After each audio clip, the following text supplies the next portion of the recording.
All the Caucasians to the back. Immediately. Capiche, capiche. Tequila lover, astrology nerd. Demon time sipping on some sizzle. Swallowed, beat the ground up, was in the bag, and don't forget the. Please capiche. Cult leader, rain boots and a thong. Boosie, boosie, boosie, all day long. Piss break, happy box, shake your fucking ass.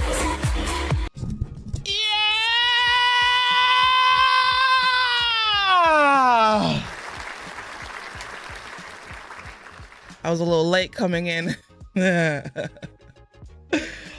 It's pussy time!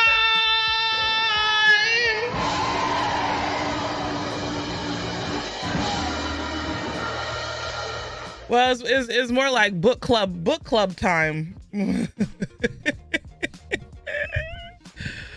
It's book club time. Oh my! Now put your pussy in a book. Put your pussy in a book. Y'all don't take anything serious in this chat, okay? Stop throwing sausages at me. Y'all don't take anything serious. I hope everybody's doing good today. How many people read the book? If you are new here and you don't mind spoilers for the book, we are currently going to discuss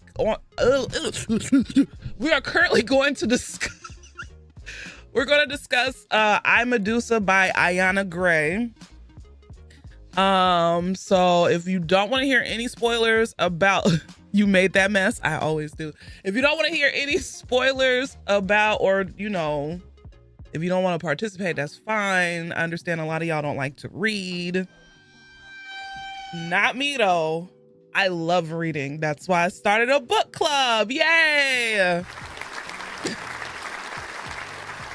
Don't break eye contact. This what you want, Draven?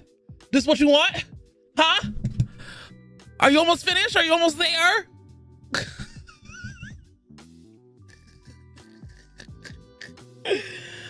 Oh boy. Close enough. You bought the book when you was behind with ring shout. Fair enough. Now get some bright as fuck blue contacts. No, I used to wear green contacts. If you ever watched my earlier content, I used to wear green. I used to love me some green contacts. Now you won't catch me in you won't catch me in contacts for rarely ever, but you won't catch me in no green contacts. They were cute though. They look good.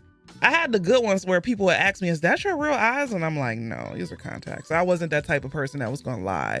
Sometimes I did, but it was like to customers. Like, yeah, these are my eyes. But I didn't give a damn. You're tapping out tonight because you read, but I found out that my life-threatening abuser just moved into a neighboring city. Oh my God, Crowbatty. Yeah, take care of yourself. Take care of your mental. My word. I remember seeing old content with those contacts. Yeah, I used to wear green. I used to be a hot girl. I used to be in the know. I used to be outside. Now, I'm an old maid, an old biddy. Mac! Is it pink?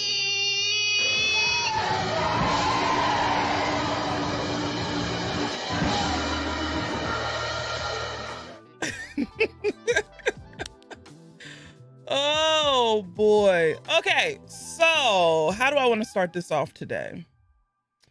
One thing I do want to implement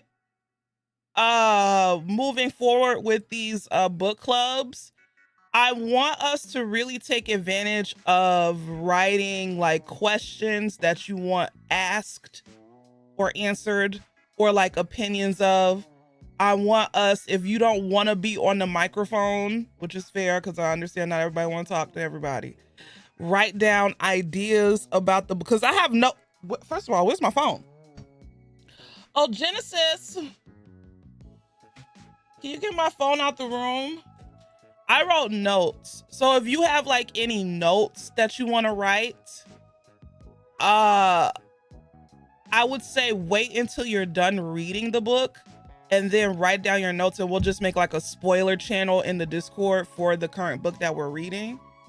So that way we can come up with that way I could come up with book club questions, as you know, that are more specific to the community as opposed to me looking up topics or me asking questions. I want this to be more of like a community collective thing. So moving forward, I think we should, do that. And yes, there is an entire forum on the Storygraph for that too, but I understand not a lot of people are familiar with Storygraph, or they're on it and they don't use it. I think the Discord is probably the best medium, the more convenient medium for that, if that makes sense. But if you want to use both, that's fine. So good night, Sweesh. Before I go, ask folks about how Maddie's relationships with her sister added to the story. I thought that was dope. I will ask. So I guess I'll do my thing where I do my quick synopsis, aka take you through the book as much as I possibly can, and break it down for the people who didn't read the book and don't care. They just want to know the story. So if you're familiar with Greek mythology, you should know somewhat of the story. You should know about the story of Medusa a little bit. I was a really big Greek mythology. Did I say astrology? Oh my word. I was really big into Greek mythology when I was younger. So one of the reasons why, I'll tell you the reasons why I picked this book. One, because I wanted to try a new author. When I read books, I kind of try to, I stick to the authors that I know that I like. So a lot of my reading is Octavia Butler, it's N.K. Jemisin, it's Tananarive, it's Toni Morrison, it's what's her name? Who wrote The Color Purple? Alice. Ooh, how did I forget her name? But the lady who wrote The Color Purple, I love her books. So I'm trying to break out because Alice Walker, thank you. I was gonna say Alice Walker, but I don't know why. I'm trying to break out and find especially newer Black authors to, read from. Because I stick to what I know. Because I know if I read Alice Walker, it's gonna be a good book. I know if I read Toni Morrison, it's gonna be a good book. Even though she writes in a way that's really particular, but it's gonna be a good story. I know if I read N.K. Jemisin, the world building is gonna be crazy, like detailed, and you could picture the world as you read it. So I'm trying to step out of that, What were your initial thoughts on the book? So as I was reading it,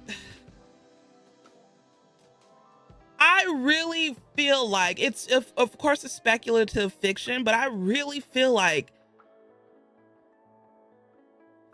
okay, don't get me wrong, because I'm about to be particular, and y'all know how I get.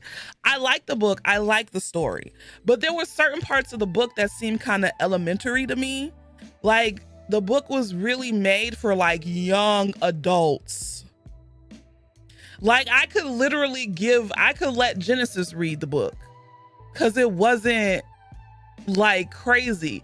Now, I appreciate how she moved the plot along. Like, the author didn't really stay on a topic for too long or draw stuff out. I did like the pacing. The pacing was probably the best thing about the book, because it wasn't no bullshit. We straight through the story.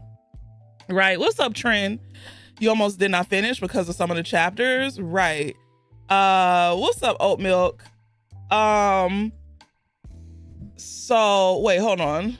My initial thoughts on the book was that I didn't really like the way it was written. I thought it was kind of juvenile. Like, the author really just handed everything to you. It felt like a book for very young people. Right. But it was an easy read. And sometimes you need a little easy read. But yeah, the pacing was pretty good in my opinion. I feel like she didn't really stay on a particular topic too long. And especially for the writing that accompanied the story. Like, I'm happy that she didn't sit on certain topics. I thought the pacing was a bit weird, like she dragged in certain parts but then sped through others. Fair, but I actually didn't mind that, only because of the way the writing was, you know. What is another thing that stood out to me? It was like certain parts of the book were kind of corny to me too. And like the part where the part where she finally got to go to Athens, and then that girl, the girl who kept picking on her, calling her the equivalent of the N-word, and then she pulled her hair. She was like, "Don't touch my hair," and I'm just like, "Oh my God, this is so corny." This is so corny. Oh my goodness. Ubder, thank you for the 53 months. I appreciate it.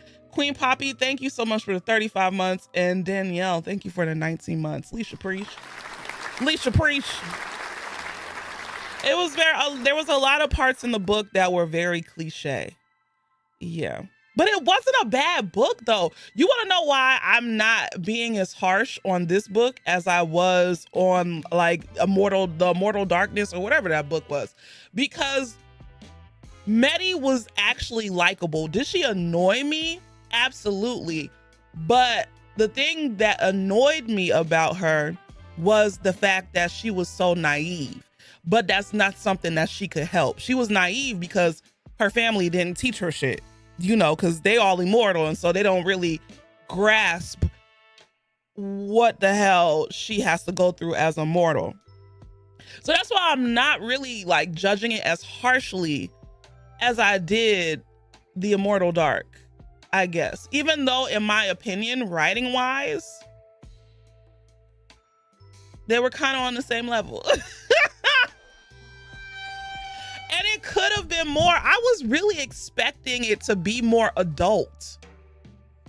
But I get why it wasn't, because technically Medusa was like, what, 17, 18 in the book? So I get why it wasn't adult, because I don't want to read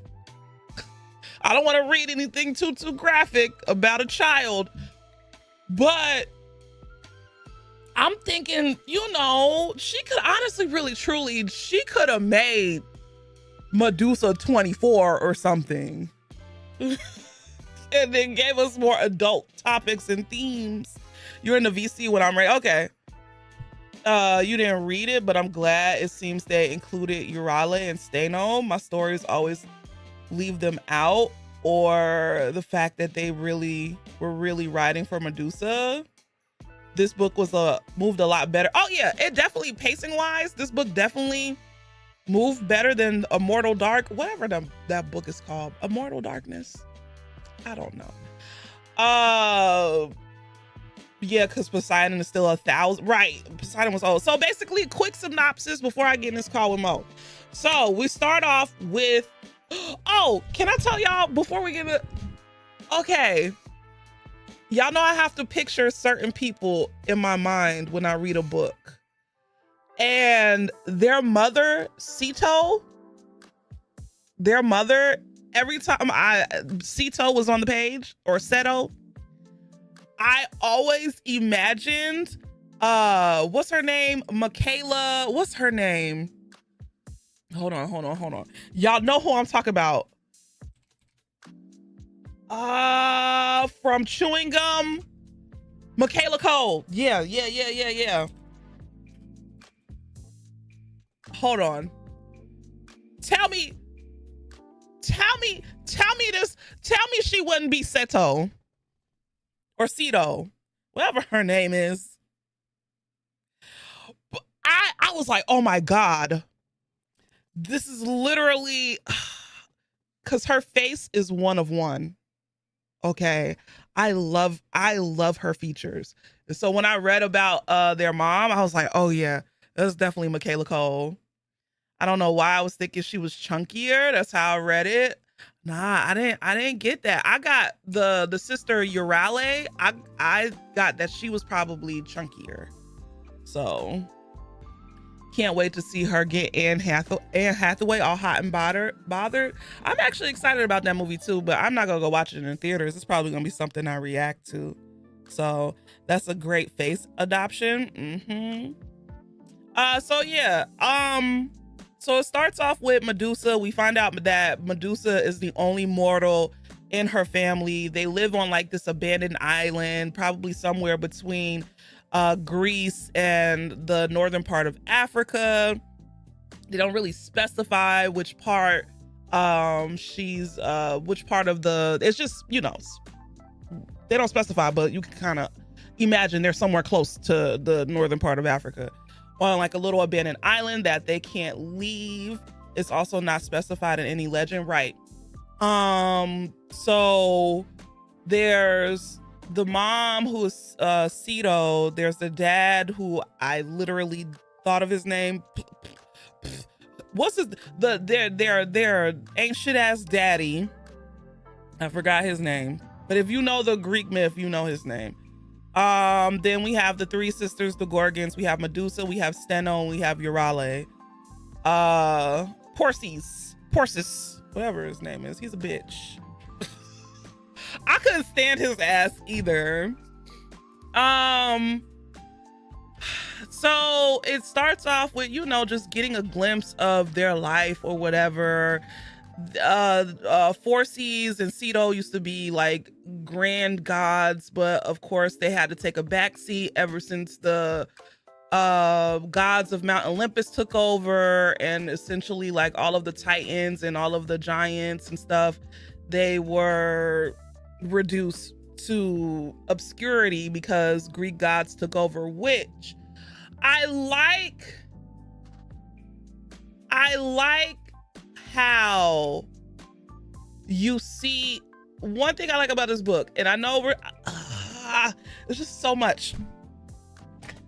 You kind of see the old gods versus the new. You kind of see like the departure, because when we think of the old gods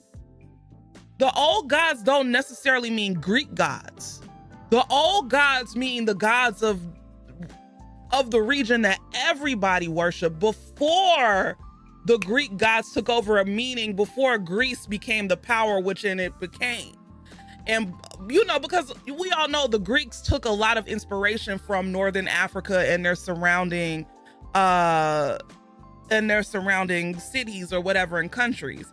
So it's crazy how you have the goddess of the sea and sea monsters, and the god of the deep sea become, you know, tossed into obscurity because, you know, now we have Zeus, temples to Zeus, temples to Athena, temples to Poseidon, which is crazy, which in turn, they become obscure because they drift into obscurity because of Christianity, Catholicism, Islam, or whatever, which I thought is crazy when you think about it. So, so they're on the island. They're trying to marry off the girls because the girls are of age. So they have like this party or whatever. Ain't no temples to Forces. That was cool at the end. Yep. And it's like, in order for gods to be alive, they have to be believed in, which reminds me of that show that I said that I liked. What's up, Prim? That show that I liked, that American Gods. It was good until it wasn't. It was too much cinematography. It was too many slow motion shots. And like after the second season, it was just like, oh God, this show stinks. I don't know what happened to American Gods, but in American Gods, it was kind of the same. Like if people didn't believe, the more people believed in you, the more powerful that you were. So they're trying to marry off the girl, so they have this big party. In their realm, they command the sea. So they're kind of high up, kind of, not too high, but they're kind of high up when it comes to like their status in the sea realm, which is ruled by Poseidon. So Poseidon's the king, and you have like the minor lords and stuff like that. They're part of like the sea court. So they're well known in the sea court. So they're throwing a party and they make the girls, you know, dance and be seen. Then we get to see a peek at Poseidon, who comes in, and of course Medusa, who is very naive in the story, which I did like, but I feel like she was too naive. But I digress. So Medusa sees Poseidon and she's like enamored because he's beautiful, and of course he's a god. Blah blah blah. You know, Poseidon comes up and talks to her, and then the mom, and she also sees Poseidon's wife. I think it was perfect, and we're gonna talk about it. Okay, she sees Poseidon's wife, and you know, Poseidon's wife is looking crazy because she's like, where my bitch ass husband at? Cheating, which is exactly what he did. He cheated. He was hunching in the garden. Hunching. So boom. So Medusa Medi had a friend, like a little boyfriend. Wasn't her boyfriend, but more like a friend boy. Right. Who you could tell they had like a little crush on each other. But of course nothing would ever progress because she's the princess and he's just a slave. So they're in the court. They're in the garden because she needed to get away from whatever the hell was going on. And so they're walking and they see Poseidon, bitch ass. They see Poseidon in the garden hunching on one of his wife's sisters.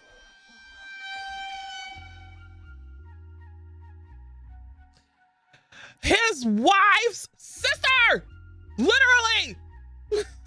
Now, mind you, Amphitrite had a whole bunch of sisters, because they were the sea nymphs, and she was the most beautiful sea nymph. But the sea nymphs were all known to be beautiful, and there was a whole bunch of them. But it didn't stop him hunching on the damn sister. Having the relations in the rose bushes. just messy. So they see that, and Medusa is so, oh my God, the way it's described. And I really enjoy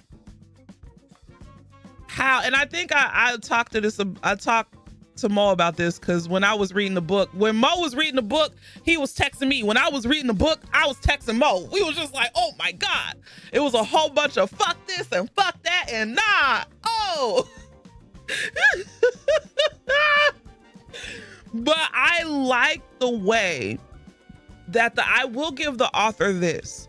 I like the way that she wrote the perspective coming from Medusa. Cause Medusa is extremely, Medusa don't know what sex is. So how she was writing the book, or how she was writing that passage when she saw Poseidon hunching on his sister-in-law,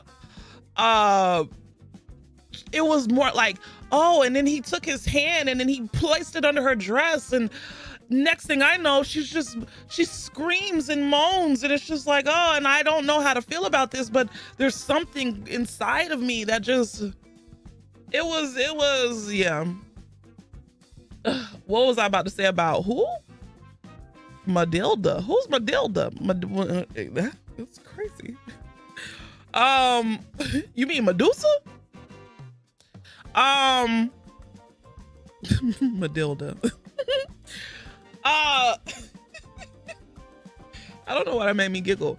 So she sees that, and they're like, Theo and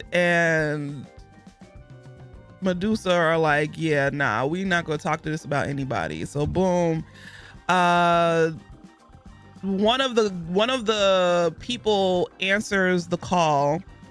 Well, not answers the call.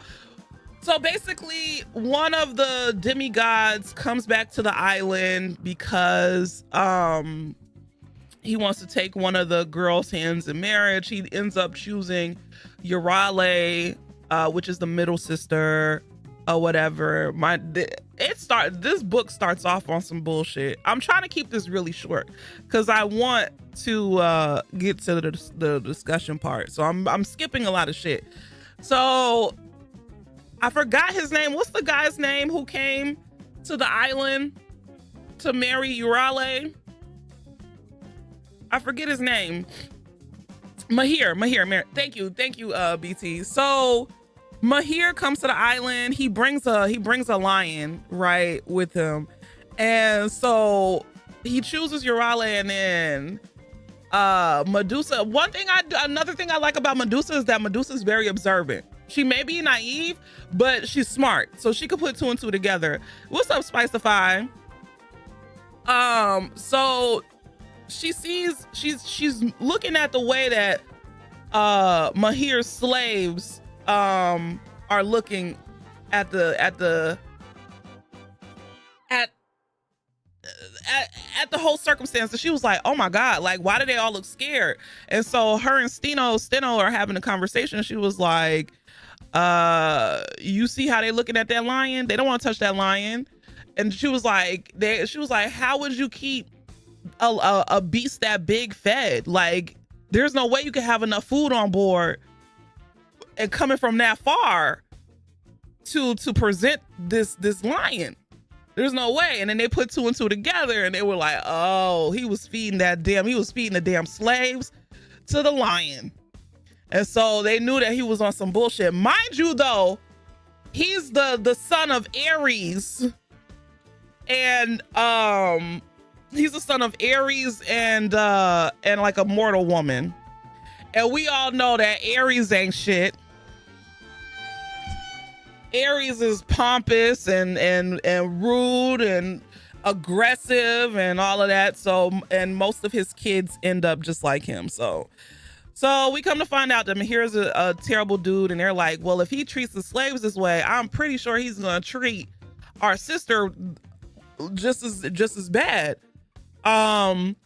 So she goes to the beach because she's like, yeah, nah. Medusa's like, yeah, nah, he ain't marrying my sister. Nah, fuck that. So she goes to the beach to like chill out, and then Urale comes, and she was like, basically like, Urale, like, why are you with him? You know he ain't shit. Like, you know he's a bad dude. Like, I don't like him. And then Urale is like, I want to get off this fucking island. She said, I understand. She was like, he's mortal. I'm immortal. She was like, I only have to endure the abuse for maybe a couple of decades, but then after that, I'm free, and I'll be a queen of a kingdom and stuff like that. But Medusa wasn't trying to hear that shit. But then come to find out, it was only night one, and Mahir hit Urale.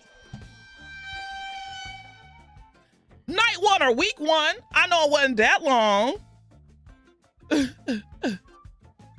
Wait, is Urale? Oh, whatever. Urale? I hate Greek names. Just kidding. Some Greek names are really cute. But my word, now I have to repronounce them. Urale. So Urale. So he beat on you, and that solidified it. Medusa was like, yeah, nah, you're not gonna be with my sister. So Medusa basically goes and she's plotting, and she's like, she goes to his room at night, and she knocks on the door. He was like, what you want? And she was like, well, I'm Urale's sister, and I just want to talk to you real quick. Come outside, I ain't gonna jump you type shit. So they go in the room, and she was like, listen, I'm not feeling your vibe. Here's some jewels and stuff like that. Some beautiful gemstones. Can you just take this and leave and not marry my sister, please? And so he's looking at it. Yeah, she stole the jewels from her mom. And so he's looking at the jewels, and he's like, girl, I'm a king. And then mind you, his kingdom, Mahir's kingdom, is somewhere in North Africa. They call it Ethiopia. So it's like the northern part of Africa. So he could be from West Africa. He could be from, but wherever his kingdom is, oh, they got a whole bunch of gemstones. He was like, girl, I see this all the time. No, I'm still marrying your sister. And of course, no, it's not Ethiopia. It's said in the book not to be confused with Ethiopia. So it's called Ethiopia. At that time, that northern part of Africa was called Ethiopia. It's spelled with an A. It's not Ethiopia though. Also, this book has themes and topics of essay, so please take care during this. Exactly, y'all. So if you don't want to hear about stuff like that, I'm not gonna make it graphic or nothing. Like I would never do no shit like that. But so she was in the room. She was like, "Damn, you don't want these jewels?" He was like, "No, but I know what I do want." And y'all could put 2 and 2 together on that one.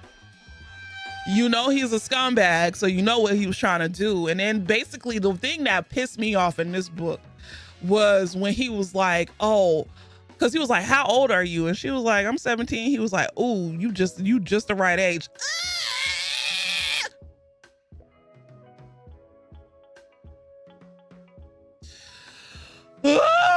Anyway, mind you, this was a 40-year-old man. 40-year-old man.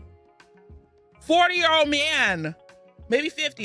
It didn't specify. It was like 40s or 50s, but still old enough to ill. So they're tussling in the room. She's trying to get away or whatever. Mind you, she also brought a knife with her in her little sack with the gems or whatever. So that's important.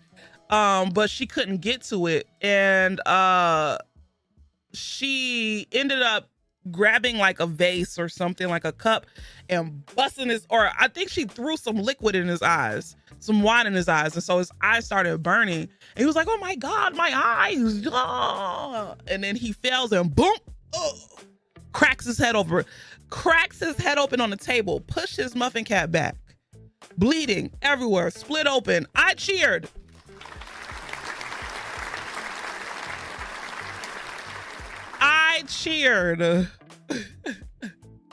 What's up, Moonist lady? Is that Moon lady? She really thought those jewels would be enough to convince that man, right? But yeah, she's like, God damn, he dead. So she was like, she just ran out. She was like, yeah, nah, I'm out of here. Next morning, the guest is dead. She wakes up like, damn. The dad's mad. The dad is like, oh, what the fuck? I'm trying to, cause the dad is a social climber. The mom hates the Greek gods. The dad is like, I want my old glory back. I don't give a fuck. If I gotta suck some dick for some water, I guess I'm gonna have to suck some dick for that water, or whatever that dude at the fire festival said. So the dad is like, oh my God, this was my chance to get in good with Ares. And, you know, my daughter was going to marry the son of a god, a Greek god. Oh God. Wasn't even caring about whether or not. Didn't care about shit else. So, so boom, they have to, you know, of course it starts raining because word gets around and Zeus is gonna make sure, you know, he lets them know, like, okay. I like the foreshadowing of it rained on that island for a week, and then after it was done raining, then you immediately get Athena. It was because it was like, oh. So Athena comes to the island or whatever, and she was like, hey, you know my brother. My brother, he a hothead. I don't really like him like that. You know, he's just, But his son did die in your house. And I just came here to see if it was really an accident. That's it.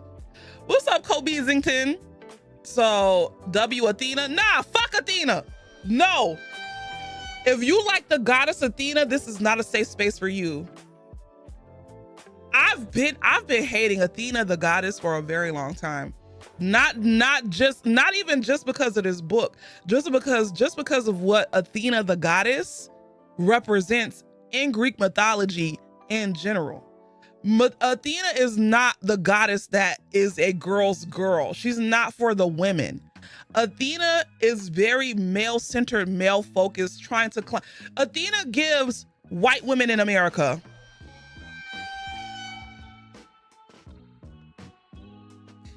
she gives white women in America. She don't care about a white feminist. She's white feminist in America. She doesn't care about equality for all. She's just trying to sit at the table with the guys and always prove herself to the dudes. She don't give a fuck about nothing, none of that shit. Okay. Oh man, I've never liked the goddess Athena. So she definitely showed that in the book. I'm a guy's girl. That's Athena. Her behavior about Apollonia. Yep. Honestly, I think most of the gods and goddesses weren't shit. Oh, of course not. Of course not. So Athena comes. She has to conduct an investigation because, you know, somebody did die in a house that was a part of, or who was the son of a god. And I also believe it was to mess with Forces and particularly Ceto, because Ceto and Athena do not like each other. And it's Ceto's reason for not liking Athena is justified. So, and I like that little standoff that they had in the book at that moment, because she was like, because Athena kept ignoring Ceto, and Ceto was like, bitch, I know you see me. You see me talking to you and you're gonna acknowledge me in my house. Athena had the nerve. They were obligated by their hosting duties to protect Mahir, and he died on their property, right? White feminists be working overtime to spin that she did it to protect Medusa. Not at all. Not at all. She did it to protect Medusa. We're talking about Athena. And it's crazy. A lot of white women love the goddess Athena, and that is why.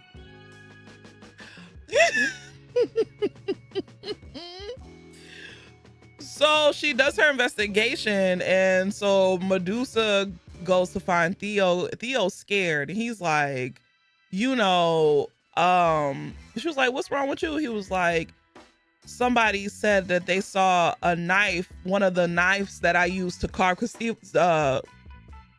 used to like to carve like wooden figures and stuff like that. And he was like, somebody said that they found the knife that I used to use in his room, and I was the last person to see him because I had to drop off some wine to him or whatever.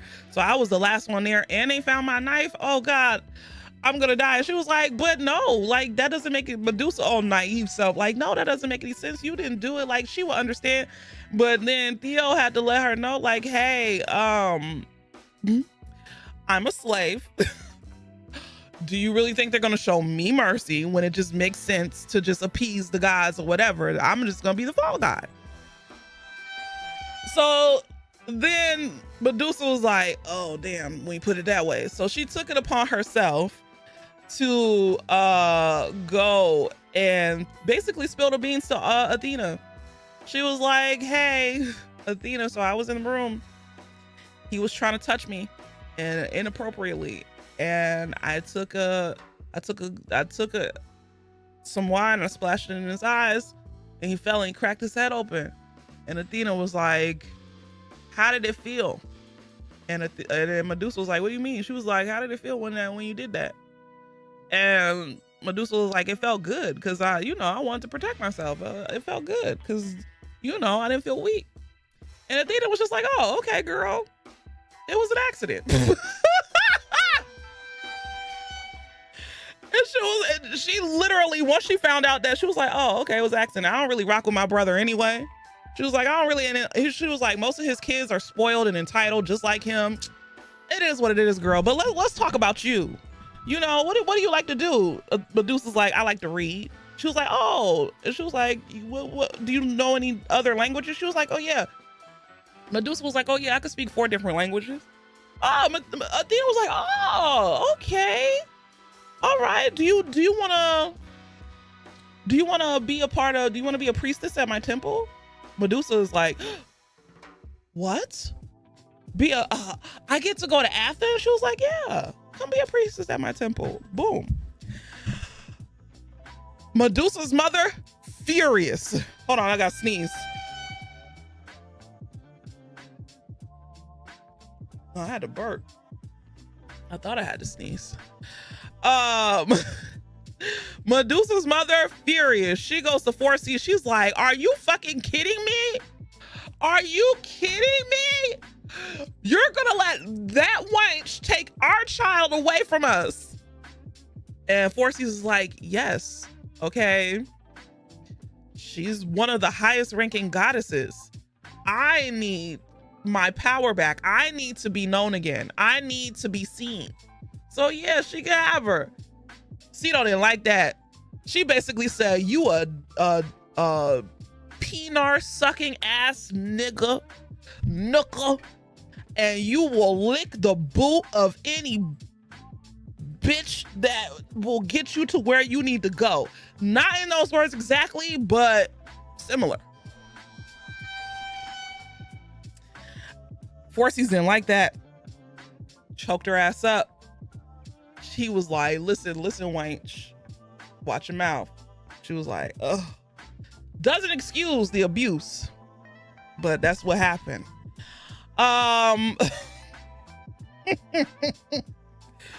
So Medusa feels a little, she feels a little sad because she essentially took Eurale. I'm about to just call her Eurale. Because I forgot already. Cito is also abusive to her daughters too, and is Euryale. Okay, so Euryale. So Medusa's sad because she took away Euryale's opportunity to go to get off the island, and basically now Medusa's the one who's able to get off the island. She did confess to Euryale about like what happened. Of course, Euryale is mad, but before she leaves, they do her hair. One thing I will say about this book is that the way that the author talks about the hair, I wish it wasn't as much.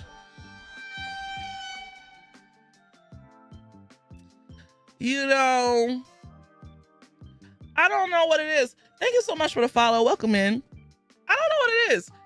The way she talked about the hair, it just seemed like an afterthought. It seemed like it really didn't tie into the story. I understand why she did it, because it's like Medusa's known for her hair.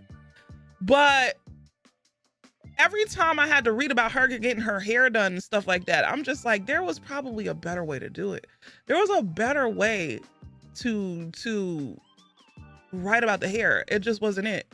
The way she did it just wasn't it for me.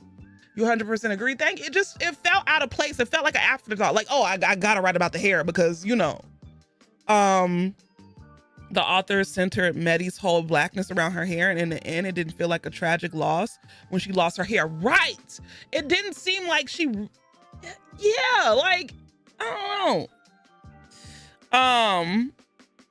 not her snakes.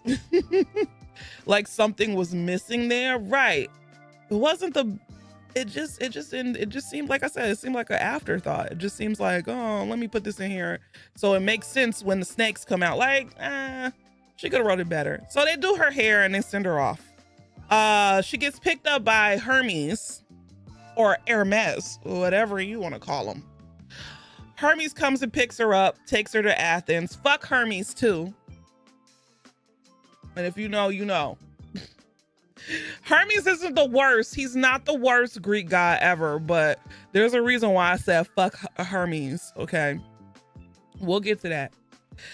So she goes to Athens. She reaches the temple. She's introduced to the girlies that she's going to be with.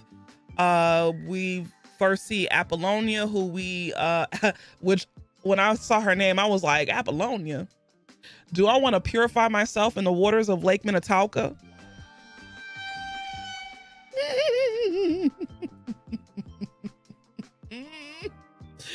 If you know, you know.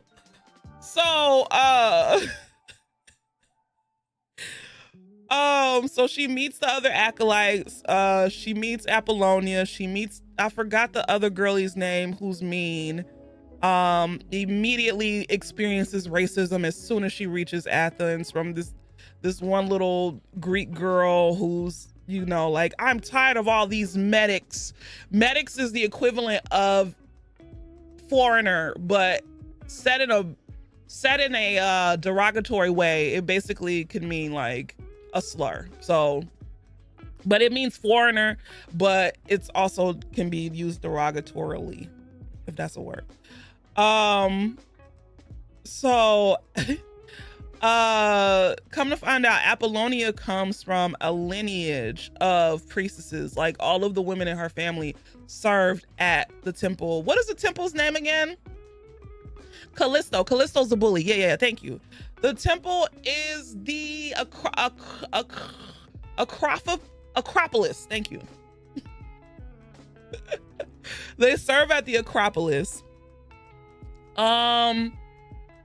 So she's getting used to the Acropolis. Her and Apollonia forge a bond because in order to become a priestess, you have to pass some tests, and Medusa essentially helps Apollonia during one of the tests because Apollonia wasn't gonna make it. And so they become friends and they get close and all of that.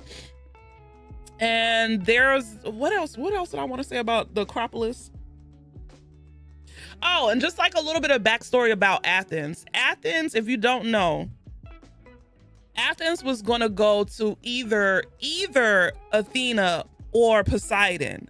So in order to get it, Zeus is basically like, hey, you know, have a contest, appease the people who live on this land. Whoever they pick, that's the god that's gonna rule this plot of land. Poseidon goes and he hits his trident on the ground and out spouts some water, like a grand fountain of water. And the people are like, oh, okay. But they didn't like it because the water was salt water. Athena basically, I forgot what she does, but essentially she makes the land habitable and plants like the first olive tree, and then they have crops and food and stuff like that. So they picked Athena. So as you can imagine, Poseidon probably felt slighted by Athena, which is going to make sense when we get to the part that we're going to get to. So where was I? So they're in the Acropolis, the acolytes. We have Callisto, we have Apollonia, we have Medusa. Medusa and Apollonia get barn duty, so they have to clean out the barns and stuff like that. In the barn is a in the barn is an owl, which is their symbol or whatever. So they're in there. Callisto comes in there. Callisto's like, oh, what are you doing in here, medic? What are you doing here? You don't belong in here. And then Medusa's just like, girl, leave me alone. And so Callisto, she was like, why are you messing with that bird? It ain't nothing but a bird, ugly ass bird. Now, mind you, this owl is not an ordinary owl. It's a symbol or whatever. So I'm pretty sure it has wisdom. Okay. Medusa goes, at least I didn't pay to be here, bitch. And she did. She was like, you only here because your daddy rich. Okay. I'm here because, and everybody knows that Medusa's there because Athena chose Medusa. So she was like, I'm here because the goddess chose me to be here. The fuck? On mamas. So she's Callisto's mad. She was like, fuck you in that ugly ass bird. Not in those words, but close enough. The bird is sentient. The bird looked at Callisto and flew over and tried to claw her eyes out. Medusa's like, no, stop. What was the name of the bird? What was the name of the bird, y'all? I forgot the name of the bird, but it was Glaucos. Yeah. So Callisto runs out the barn. The bird flies out. or whatever. So Apollonia and Medusa are like, we gotta get that bird back. Now, mind you, there's rules. One of the rules is that the acolytes can't leave the temple. They can't leave the Acropolis to go into the city without permission. But they were like, damned if we do, damned if we don't. If we say that we lost the bird, we out of here anyway, so might as well just do it. So they go into the city to find the bird. Apollonia is from Athens. Of course, Medusa's not from Athens. So Apollonia is basically like, stick to me or whatever, don't get lost. Of course, they get separated. We got to move the plot along. They get separated and boom, Medusa runs into this very handsome, attractive looking guy who just so happens to look like, or to favor somebody that we know, Poseidon. Well, he didn't favor Poseidon, but you could tell by the way it was described, like, okay, yeah, this nice handsome man with dark hair and very muscular, and it was, so the wasn't he a child? No, he was actually, he was he was around her age. Yeah, he was around her age when he, she was like, in the book, she said something about he looked like maybe a couple years older than her. So not nothing crazy. So he found her or whatever. Well, he didn't find her, but she bumped into him and she was like, oh my God. He was like, what are you doing here? She didn't know it was Poseidon. He was like, hey, can I help you? No, this is what ended up happening. My bad. She ended up mistakenly bumping into somebody's market stall. And so it was like she was selling figs. And so some of the figs, scattered. And the merchant was like, hey, you gonna pay for this shit? And Medusa's like, I ain't got no money. And she was like, well, I'm gonna call the police and they gonna cut off your hand because I'm gonna just say you stole them. What did you call me? Oh,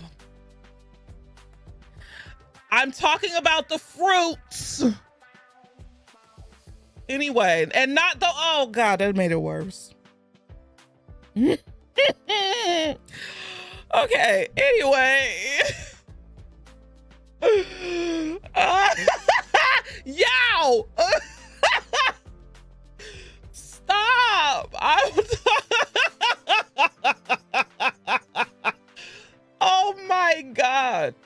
So, oh man, unrelated, but I love the way you recap the story. Thank you. I'm trying to get this, I'm trying to be done in the next 15 minutes. The story is not that long, but my word. So, up comes the younger boy or whatever. He pays for the figs.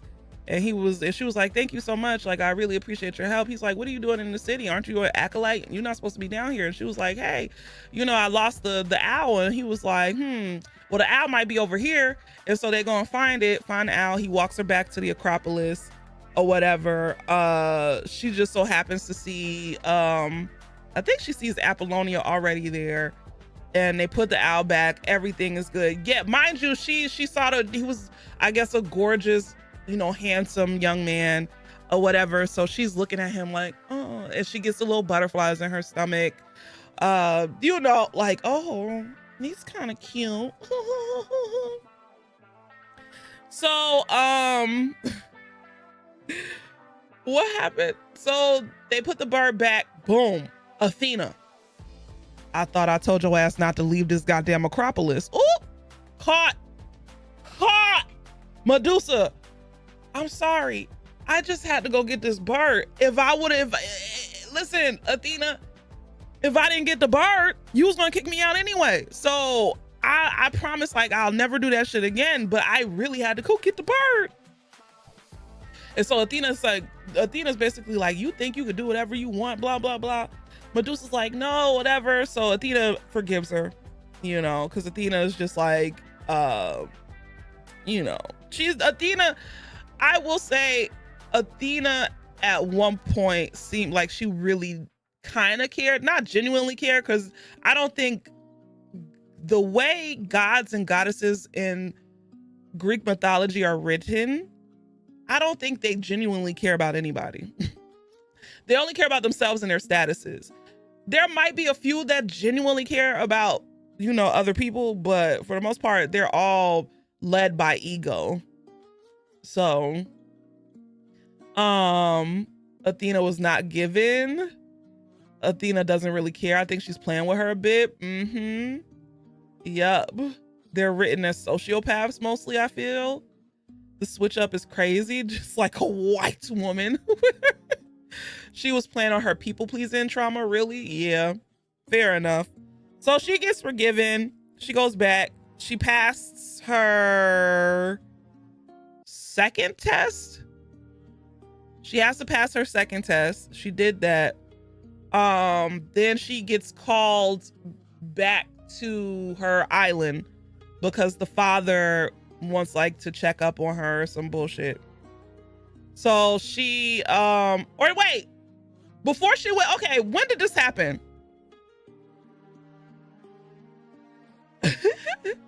What's up, Lo Punny? How you doing? Thank you so much for the 34 months. Did the festival happened before she went back? Or did the festival the festival happened before she went back the first time, or the second time she went back? I think it was the festival happened when she came back home. No. When did the festival before she went back? Right? I'm trying to think. It was the festival. She went home. She told her people what happened. Did she tell her people what happened? Before she went back, because she was telling Theo. Oh, okay, so it did happen. Okay, so we can't skip that. They passed their second test, right? Then they do the festival. So this is the festival to honor Athena because she's the patron god of the city or whatever. And and they have to, like, you know, get ready for it. It's like a big celebration across the city. So they do their ceremonies or whatever, and Apollonia and Medusa go out into the town. So, you know, they sneak out and go out into the town for revelry, and they get drunk. The Panathenea, yes, that's the name of the festival. So they go out and they get a little tipsy, they get a little drunk, and they meet up with these boys, and the boys are like, they're cool or whatever. The boys are cool. They take them around town, show them around the city, get drunk. They dancing in a circle. The Apollonia and Medusa dancing in a circle, and then they hold hands and they feel a little flutter. A little lesbian flutter. It's but they're just like, oh wait, you know.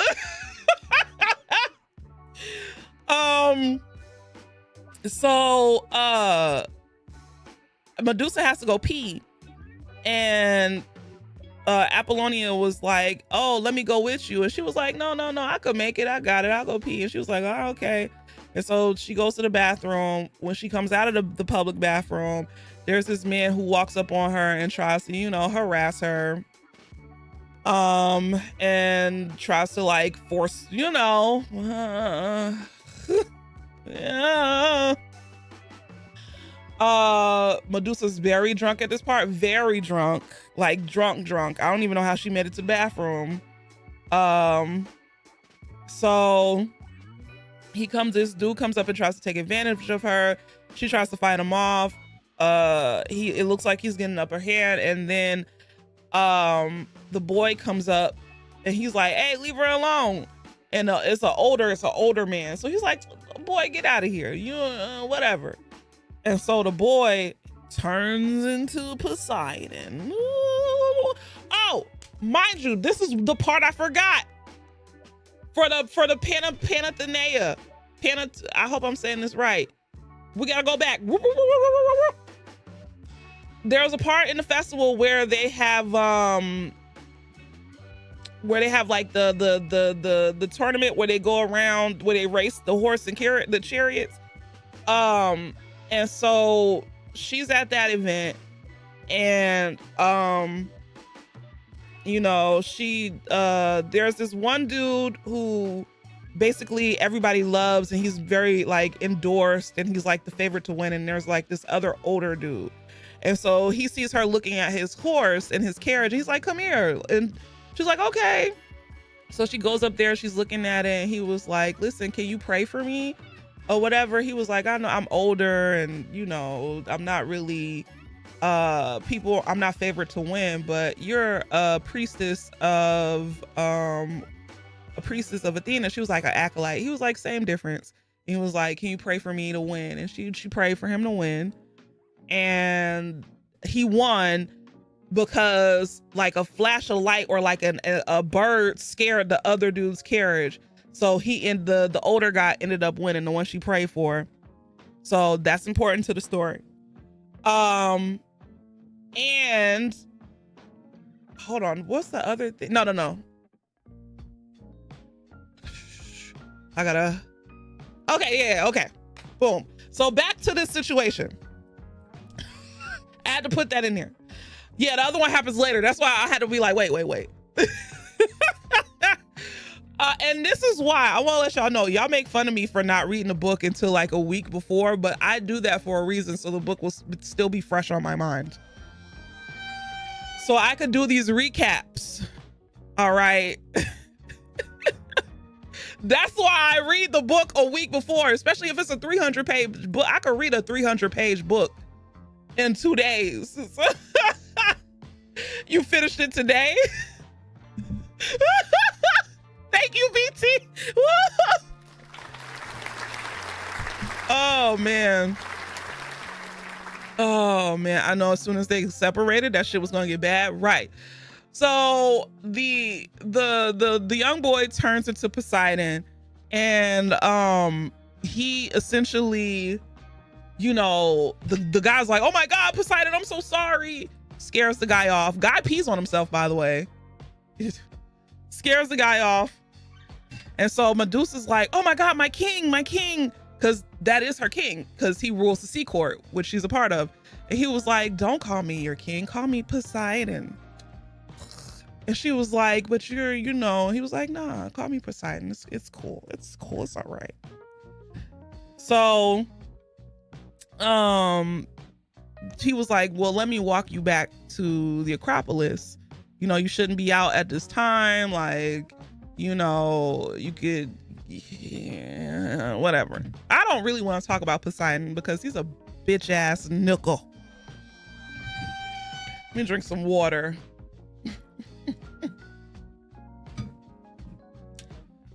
And yes, this is all without Apollonia. Apollonia is still with the boys, the dudes, which the boys were cool. The boys they were with were cool. Okay. You finished reading this book a while back and forgot at least 40% of the story. As she had passed out, so who knows how long Apollonia was waiting, right? So,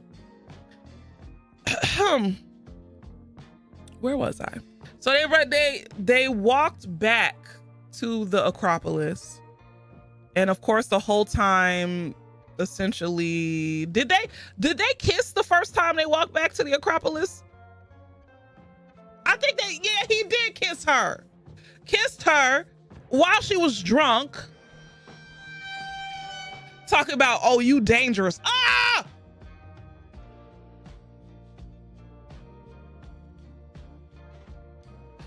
Anyway.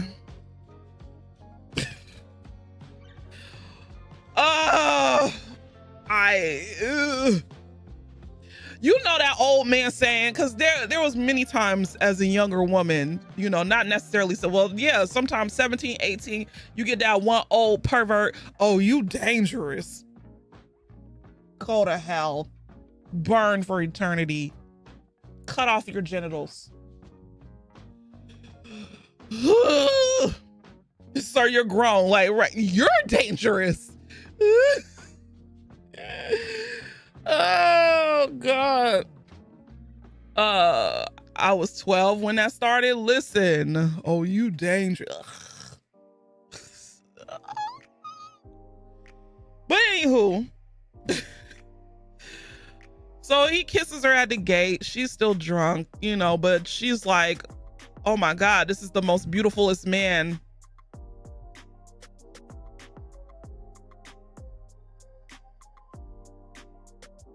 I'm sorry. Deanna, thank you for the 59 months. I appreciate it. Thank you so much for 59 months of love and support. She was smitten because she did have a low-key have a, and that's another thing I like about this book. I like the fact that she wrote it to where it's like, as younger girls, or as a younger girl, did I have a crush on older men? Oh, all the time. What am I already told y'all. I used to have I just knew me and Shamar Moore were gonna get married. I just knew. I had Shamar Moore on my walls. I just knew me and Shamar Moore were meant to be. But just because younger girls have crushes on older men doesn't mean that older men should be taking advantage of younger girls and their crushes, because we don't know better as younger girls.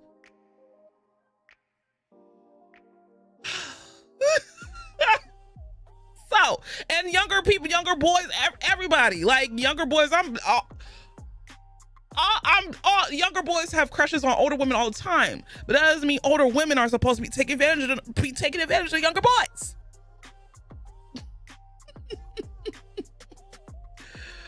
But Poseidon's a pervert. Exactly. We learned that. It's the responsibility of the older person to reject the younger person. Responsibility, right. Oh, what's up, Dark Moon? So she's smitten. She's thinking about him. She goes to bed, wakes up, doesn't see Apollonia. She was like, where Apollonia at? Does her chores, hungover, by the way. Of course she would be. And then she hears something at the gate. Come to find out, it's Apollonia. Apollonia's clothes is all torn and she looks bruised and battered or whatever. And she's like, what happened to you? And Apollonia's not really speaking. So she was like, come on, let me go wash you off or whatever and get you all clean. So she takes her and she goes and you know, washes her and bathes her and stuff like that. And she sees, and then trigger warning.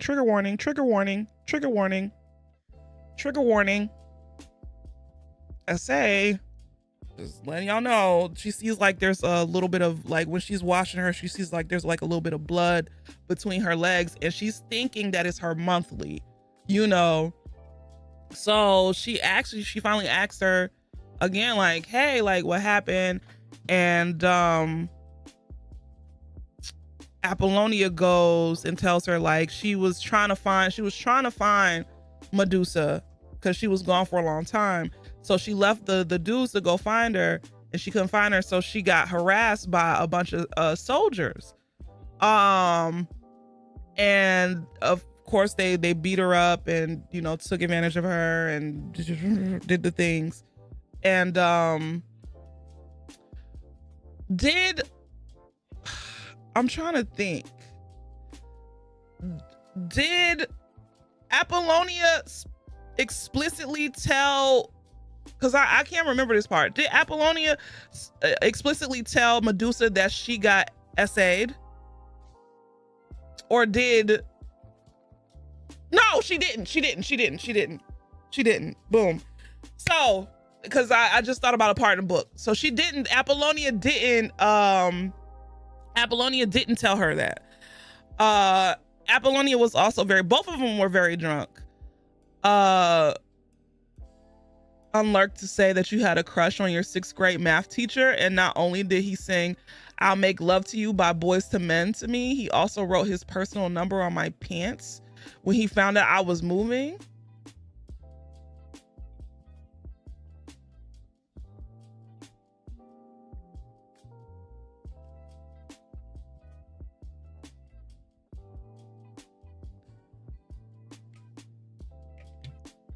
My word. That, when I think about stuff like that, I immediately think about chopping off genitals.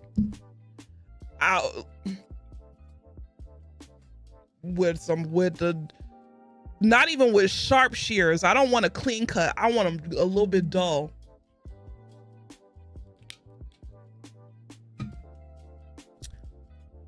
Listen.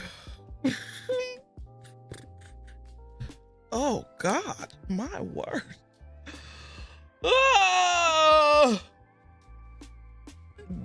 Going to pliers and a blowtorch. Listen, not a Allie, a slightly warm butter knife.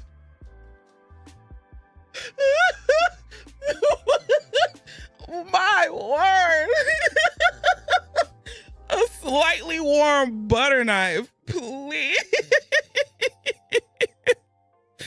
Oh shit. That is, oh God. Yuck. Okay. Unfortunately, at the time, you didn't think it was wrong because you was a child. Of course, you wouldn't think it was wrong. But that shit, I hope he in jail. Cause ain't no.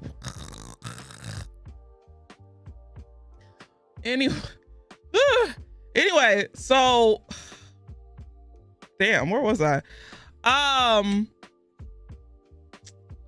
So Medusa is, you know, she tells everything that Apollonia tells Medusa everything that happens, and except for the part where she got assaulted. And lo and behold, guess whose bitch ass is listening in the corner? Callisto. This part made me so mad, bro. This part made me so mad. So Callisto goes, "Ooh, I can't wait to go tell on you. I just heard everything that you said." And so Apollonia's like, "Please, like, girl, like we grew up together. Like, we've known each other since we were kids. Like, don't do this to me. You'll ruin me." And so Callisto goes, "Okay, I won't tell, but Medusa got to kiss my feet." Medusa's like, "What you saying fuck me for? How I get in it?"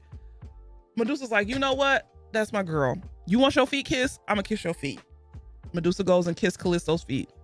Callisto's like, "Ha, psych, I'm still gonna go tell." Stinking ass bitch went and told.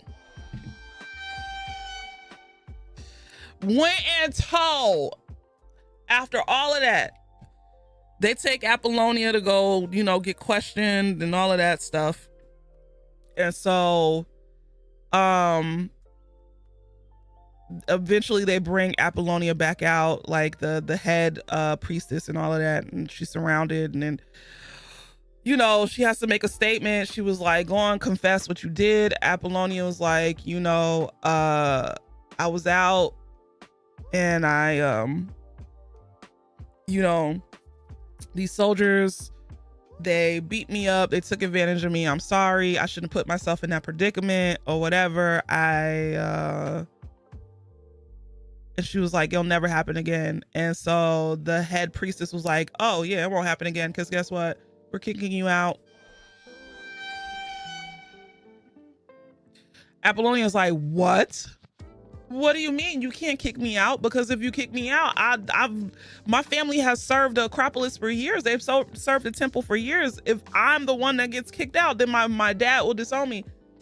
Head priestess didn't care. She said, "You gotta go." Kicked her out. Everybody sad. Everybody crying. I'm sad. I almost cried.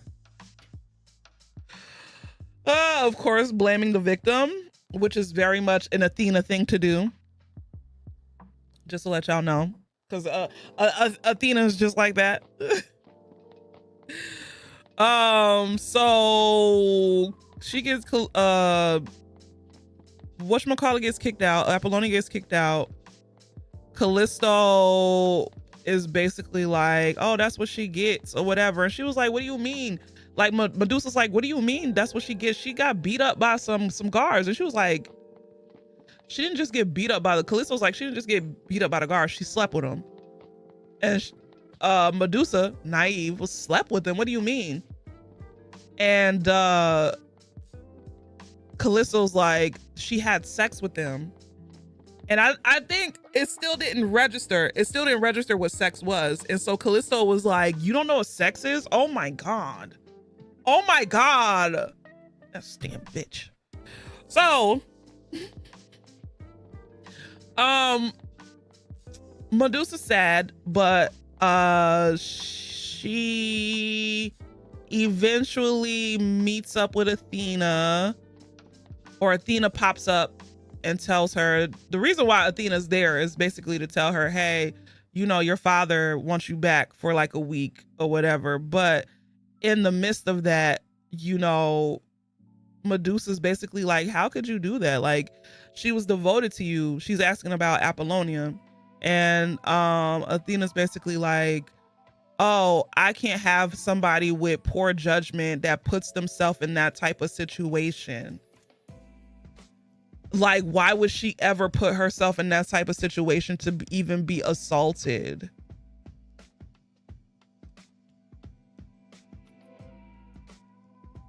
It's always fuck Athena, okay?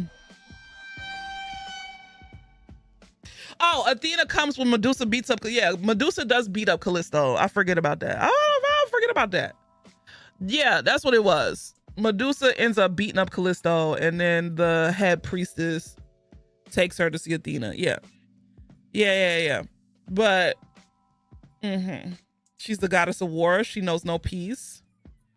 She's the goddess of shit. Okay. So, you know, mind you, as all of this is happening, Athena is getting in Medusa's head. Medusa's very, like, when I say naive, she's very naive. Like, she's like, well, oh, I guess that makes sense, because Athena is basically presenting herself as being somebody who's, you know, trustworthy or whatever. So Athena's saying the words and Medusa's latching onto them. Well, I guess that's right. Like, very young, don't know nothing. So Medusa, am I missing anything before Medusa goes back? No. So Medusa goes back home, and Athena explains that her priestesses are women chosen at different points in their life, and the acolytes are supposed to be virginal and chaste, and that's her excuse, right? Or chaste. Right. Like, okay, but old girl got assaulted.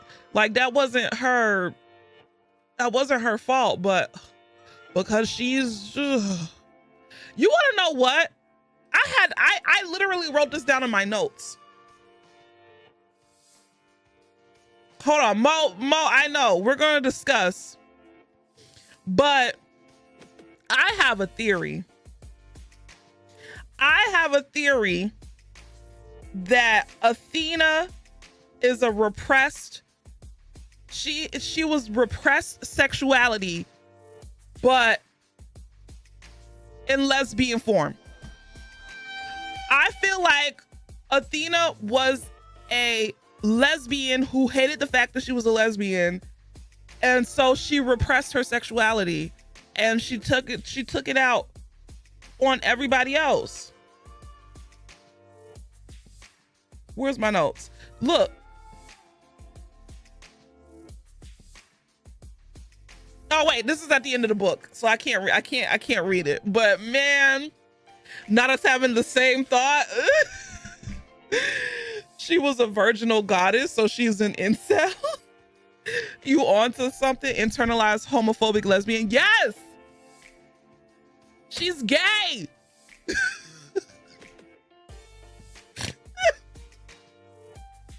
So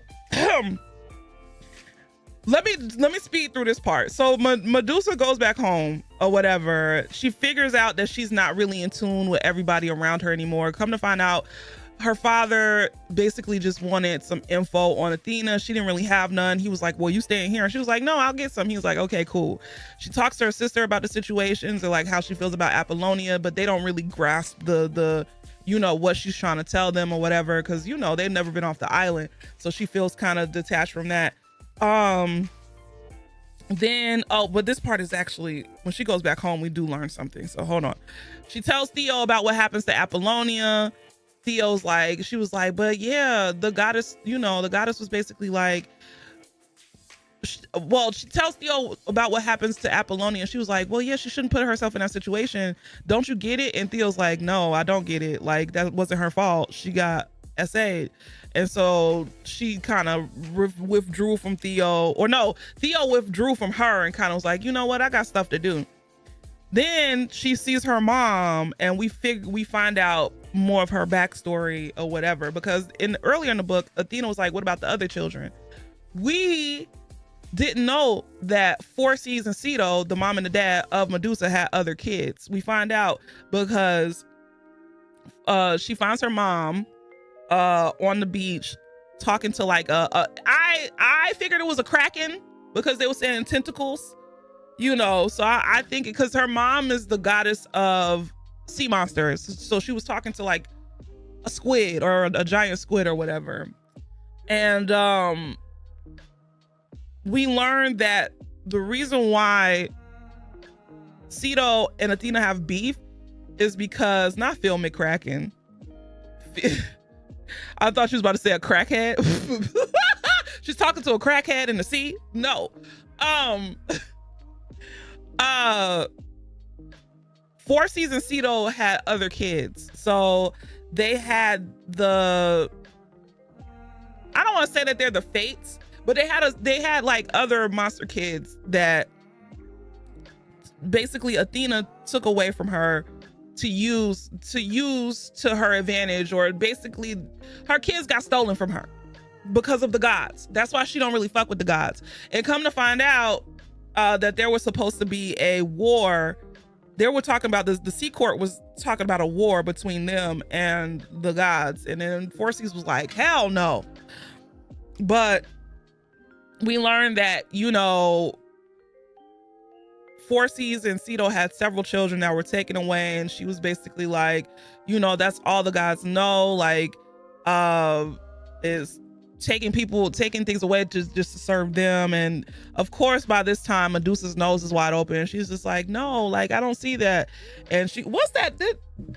Did I where are my annotations?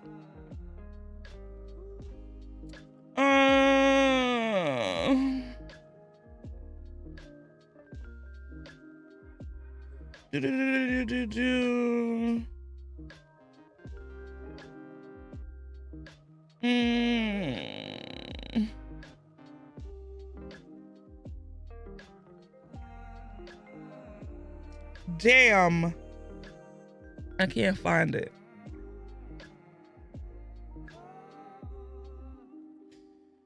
Anyway, there was what's the quote in the book about the monsters? Sometimes the monsters are something that it was a quote about some monsters, but I can't think about it right now.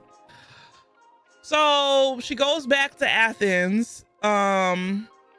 So basically they did to Ceto what they did to Enchitna. Something about monsters not needing to be hidden. Right. Something like that. So she goes back to Athens. She ends up passing the last test because of there was a lady who ran up to the gate running away from soldiers because they said that she stole. Medusa stepped in to help. Callisto was like, oh, they could take her. And then there was another girl who ran and got help. Come to find out, the lady was Athena in disguise, and she was like, the head priestess was like, or Athena was like, that was your last test. Medusa, you passed. The other two, y'all could go. Callisto's like, no, please, no, but my money. They didn't give a fuck. So that's the curious thing about monsters, she whispered. The worst ones don't bother hiding in the dark. Yes, that is what Ceto, Medusa's mom, said to her about Athena and like the whole pantheon of gods. Which is honestly the truth, because they all fucked up. So Medusa becomes a priestess, and one of the first duties that she did was going to the city to pass out food. And there was a lady who came up and was like, oh, I know you're Medusa, you prayed for the chariot guy. He said the only reason why he won is because you prayed for him. Can you pray for me and my child? She's sick. Because Athena, you're Athena's favorite. And so Medusa's looking like, huh?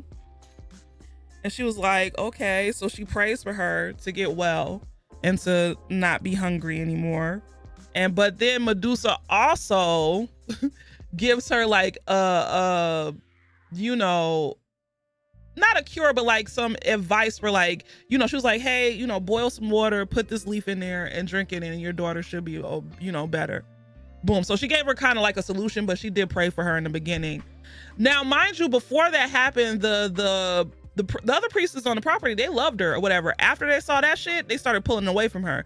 So Medusa, being the people pleaser that she is, she started like doing more just to get back in their good graces or whatever, which kind of helped. But then what ends up happening is that there's like a crowd of people who comes to the gate, and they're like, they saw her with too much power. There's like a crowd of people who came to the gate, and they were like, oh, you know, we want Medusa because she's the favorite or whatever. So Medusa prays for all of them at the gate or whatever, one by one. And once she was done, the other priestesses was like, oop, girl, no. And they pull away from her again. Now, mind you, as all of this is going on, okay, I love describing these books because it's like I'm giving you some hot goss. You know, it's like I'm giving you some gossip. I love, but mind you, as this is going on, Poseidon, old musty, crusty ass, old skanky ass, keeps coming up and like, you know, talking to Medusa and seducing Medusa and basically essentially grooming Medusa. There's so many times where they're kissing and it gets passionate, and you know, but also just to go back to when she went back home the first time, she finally asked her sister about sex. Her sisters, and they tell her about sex. So there's that. So she kind of knows what sex is now. And there's a part where, you know, they're getting hot and bothered. Poseidon's trying to, you know, stick it in. And she was like, no, I can't, you know, I can't do it. So he immediately goes cold on her. The mind games. And I was like, when that part happened, I said, ooh, this nasty ass bitch Poseidon immediately goes cold on her. Mind you, because she, before all of this happened too, she was like, you know, she was asking him about Amphitrite, his wife, and he was like, oh, you know, we're not really together. He was like, I tried to make her happy in the beginning, but I guess people just grow apart. We're just together because Zeus wanted me to, it was like a union to tie us together. You know, the same lines. And then when he's trying to get some and she says no, he immediately goes cold on her. It's like, okay, I gotta go help my brother. And like basically ghost her, because he was like, whenever you want to see me, just go to the edge of the water and say Poseidon. So she would go to the edge of the water, say Poseidon. He wouldn't show up because he was mad that she wouldn't give him none. Ah! But mind you, she's 17, not even 18 yet, and he's 1,000 years old. Nah, babe, she doesn't mean anything. I promise I'll leave her once we get together. Right.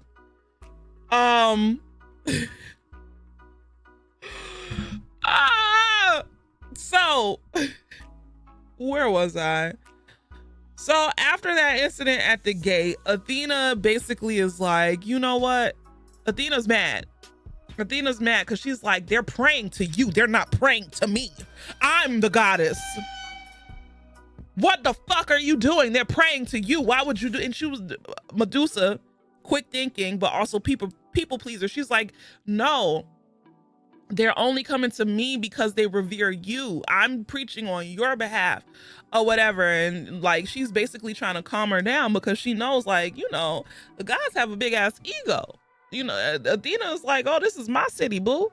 This ain't your city. Why they praying to you? And she was like, they not praying to me. They praying to you. So eventually Medusa's able to talk Athena down, and Athena basically is like, being a god is so hard because if you don't answer enough prayers, they hate you. But if you do answer too many prayers, they start to be a little too dependent, and you know. But she does have a moment of vulnerability where she tells Medusa, like, you know, essentially the gods are immortal, but like I said earlier, if people stop believing in them, then they die. It's almost like Tinkerbell. You have to acknowledge they exist in order for them to stay alive. So, also that part is important because we find out later that their power comes from the prayers. Right. What's up, Peachy Keen? It really gave another abusive mom / people-pleasing daughter. So their power comes from prayers, even though they're technically immortal, but they're not really. And then after that, I think she goes back home. After that. I don't think nothing else happens after that. She goes back home because they're having a grand feast. And they invited all of the I forgot one part, but I guess it doesn't matter now because I'm way past it. I forgot when she went home the first time that Poseidon just so happened to pop up, and that's why Poseidon just so happened to pop up, and they talked for a little bit or whatever. That's why they had the grand feast. Yeah, they had a fall feast with all of the Olympians. So Zeus came, Artemis came, who else? I'm forgetting somebody. Hermes came. And there was somebody else who came. So it was some high ranking ass gods there at the party along with the sea court. So does that mean the reason why Medusa is mortal because her parents lost believers or power? That's actually a good theory. I don't know. Medusa got pissed at Theo because Theo was trying to warn Medusa that Poseidon wasn't shit. Right. Yes. That's what happened the first time. Or was it the second time? No, it was the first time she went back. Theo was like, you know what? You be talking about Poseidon, but I heard from, you know, people say stuff around me because they don't think I'm here. I can hear it because I'm a slave, and they, you know, high ranking people say stuff around us all the time. But he was like, you know, I heard some shit about Poseidon. Poseidon just toys with people. He's not the nicest god. Like, if anything, he's one of the worst. He toys with people and their emotions because he can, you know. Yeah, Poseidon snuck in her room. How did I forget that whole part? Because I'm trying to rush through this.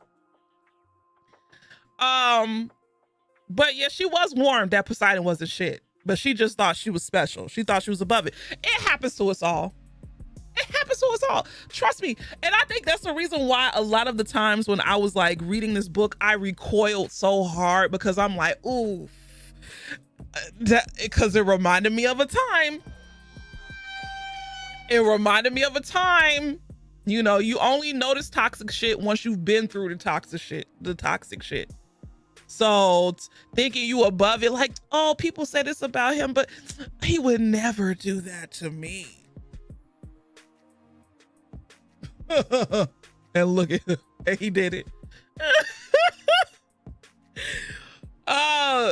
So they're at the fall feast and everybody's like doing the things and, you know, being merry. And I'm trying to think of like the important parts before the big part.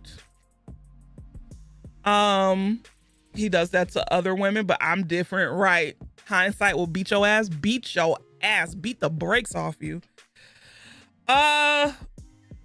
She gets drunk again because Dionysus. Okay, I love Dionysus. Even though all the Greek gods weren't shit, but if I had a patron god, I would be something of Dionysus. Dionysus is he's a hedonist. He's just the vibes. Let's drink. Let's be merry. Let's party. But his need for fun and good times is insatiable, though. And the people who worship Dionysus were kind of crazy. A lot of them ran sex cults. But that's here nor there. So Leisha's a Maynad, confirmed. Pretty much. Maynads are kind of crazy.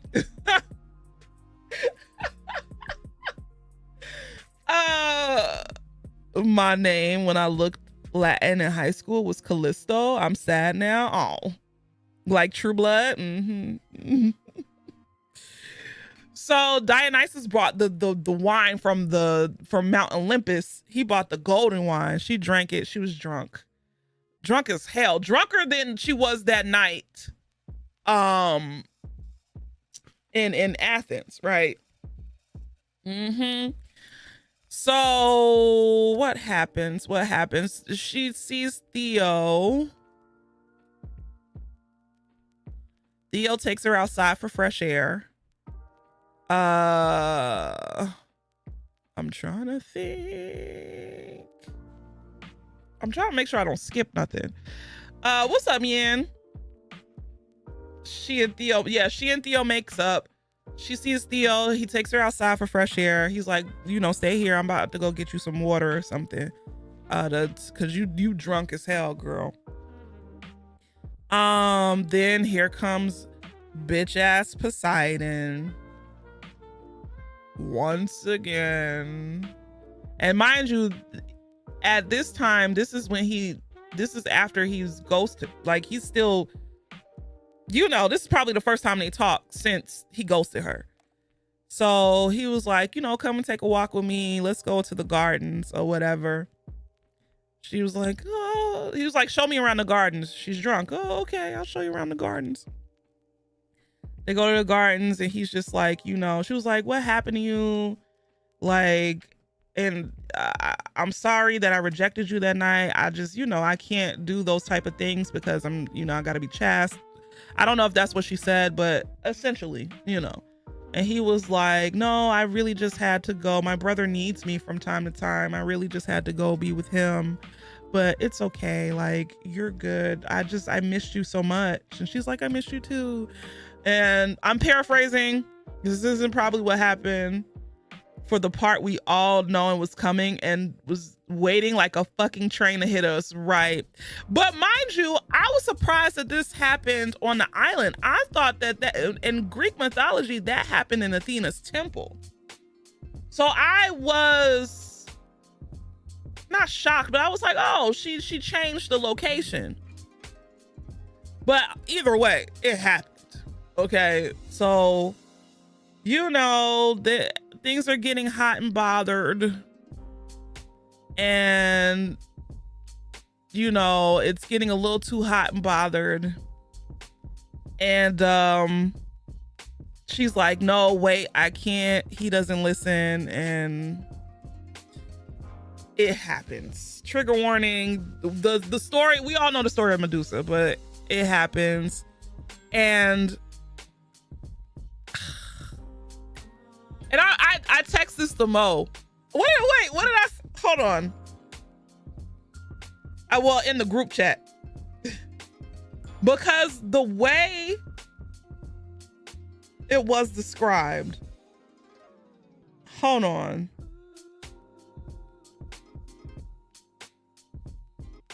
Oh, and I did say, I'm gonna call his ass.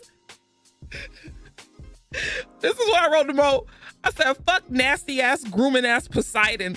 I'm gonna call his ass Poseidophile during book club, because reading about him actively grooming Medusa is making my head.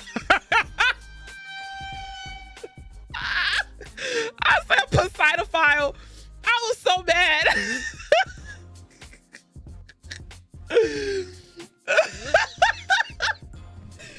Oh my God.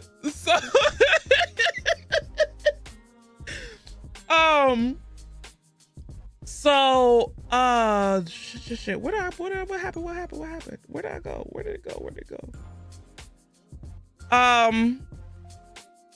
So this is what I said. Even the way she describes their encounter sounds childlike. Oh my God, this feels eerie. It makes you, and then Mo wrote, yes, I love that the author wrote it that way to remind people that she was not even of age.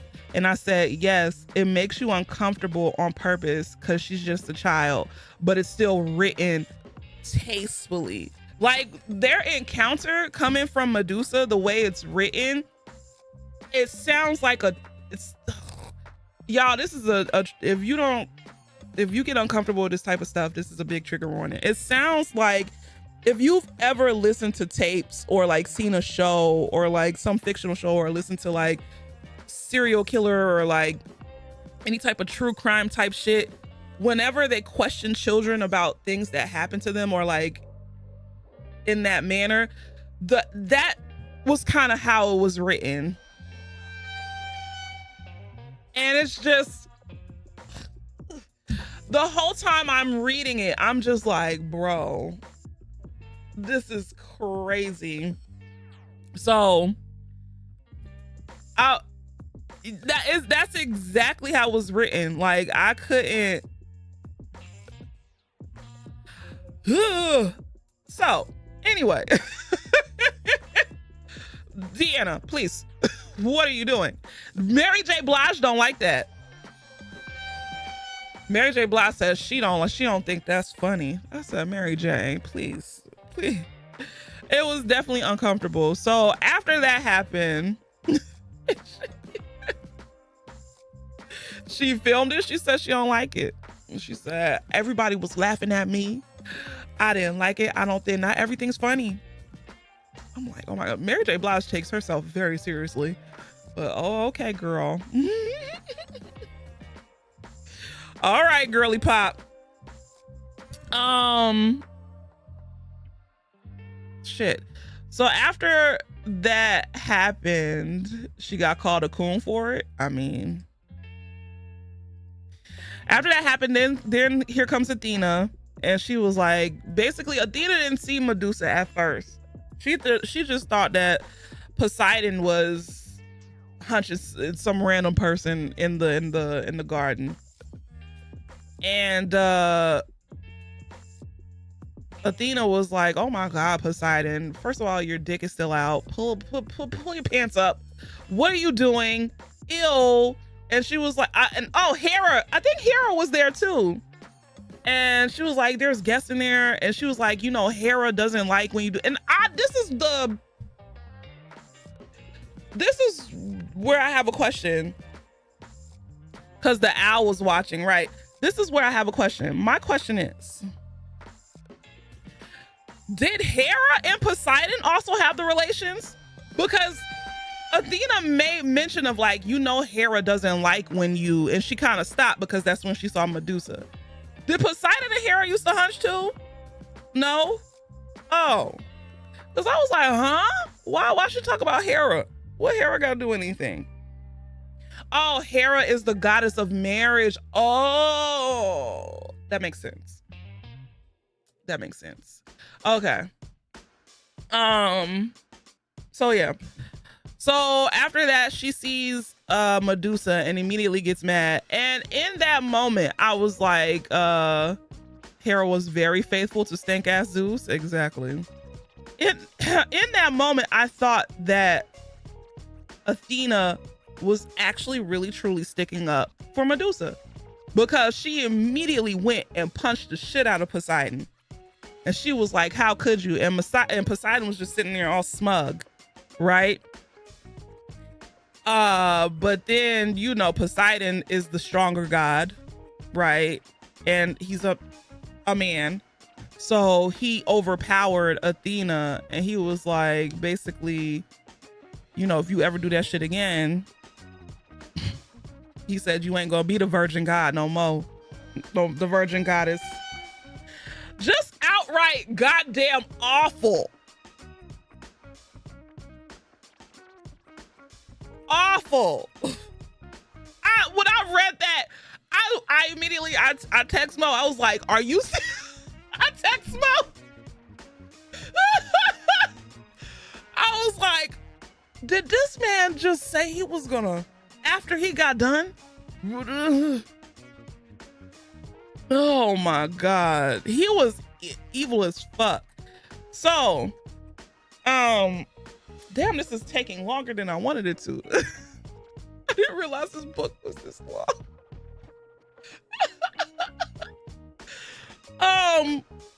Shit. There's just a lot happening right now. My brain. So,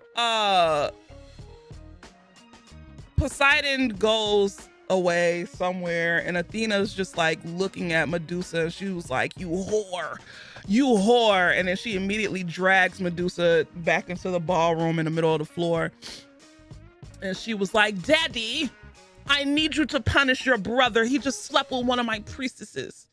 And so Zeus is like, "Poseidon, bring your ass over here." Poseidon walks through all smug and sits next to his brother, spreads his legs out and shit. Like, what's up, bro? And so Zeus was like, "My daughter just said that you slept with one of her priestesses. Is that true?" And Poseidon was like, "Yeah." And so Athena was like, but I think, did Medusa end up speaking up for herself, or was Athena basically like, "Oh, he took advantage"? Did Athena, I think, was like, "Oh, he took advantage of her," or basically like she was drunk, he took advantage of her, you know, she didn't have her wits about her. And so that's when Zeus was questioning Athena, and he was basically like, you know, "Have y'all ever met before?" And mind you, he questioned Medusa, and Medusa was drunk, so she was very honest, a little too honest. And he was like, "Did y'all meet up before?" And then Medusa confessed that they kissed before. And this is the part that pissed this is the part that pissed me off. Zeus was like, "Well, did you tell him to stop?"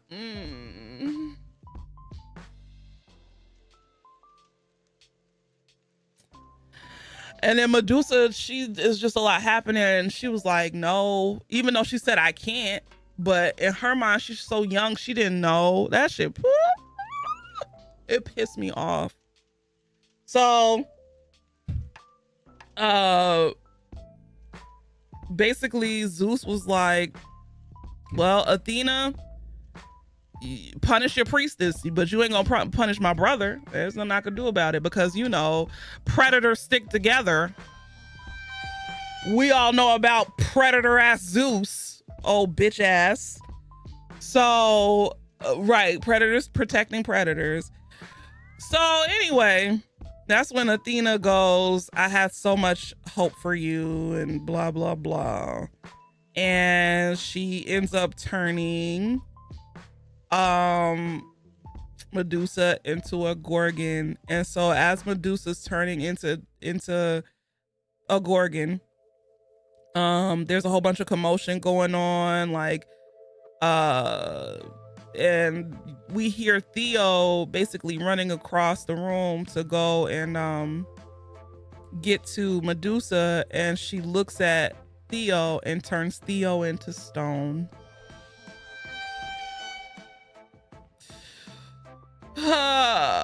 We need official leash retellings of stories and someone to animate them.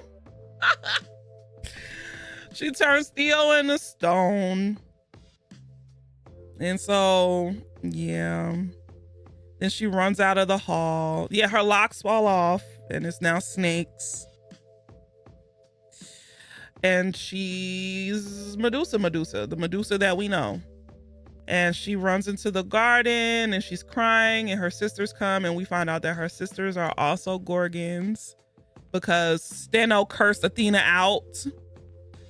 And Euryale, whatever her name is, she kind of was like, "No, not my sister." And then so Athena turned all of them into Gorgons, which is crazy because this is what Ceto feared. And once again, Athena took another group of her children away. But also fuck Ceto and fuck Phorcys, because they ended up running away from the island and left the girls on the island by themselves. So fuck them. And it's like the whole time they could leave the island. What is this? So there's a little bit more to the story. Hold on. We're almost at the end. They become the Gorgon sisters of legend. And they attract many people to the island to come and take the island or to defeat the sisters, and it doesn't work until this one merchant dude comes up to the island and was like, hey, you know, I don't want to fight you. I don't even want your island. I just need y'all to go and, you know, get rid of my enemies. And so basically I'll just tell people to come to this island because there's a whole bunch of riches and whatever, and y'all turn them into stone and I'll become the greatest merchant in the world. And Steno was like, yeah, nah, fuck that, fuck you, and, you know, turn them into stone. But on that boat was Apollonia. Apollonia had been sold into slavery, and Medusa saw Apollonia, and come to find out, they can control their powers, so they don't have to turn people into stone if they don't want to. So Apollonia runs away as, you know, the sisters were turning people into stone. And Medusa chases after her, finds her. Oh my God, it's Medusa. Oh my God, Apollonia. So they end up reconnecting, and then come to find out she went back to her dad's house. Her dad was like, nah, you're cast out. And, you know, her brothers tried to help her for a little bit. And then they were roommates. Her brothers tried to help her out for a little bit, but eventually, you know, she signed up to be a part of the like this expedition, but come to find out, she got turned into a sex slave. And so that's what she was doing on a boat.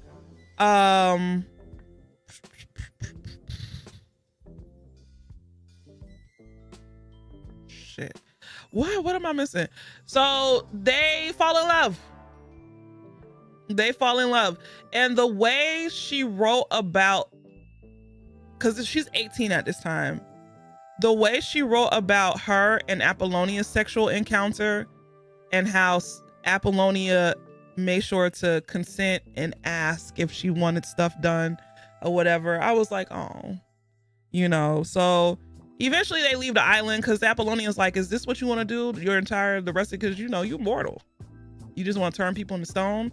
You can't become this. This isn't you. Like, you know. And Medusa's like, you know what? You right. You know. So, yeah, they was just killing men. Right. Like, but I don't blame them, though. I don't blame them. Because every time a man would come up, the men would come to the island to either take the island or to kill them. So hell,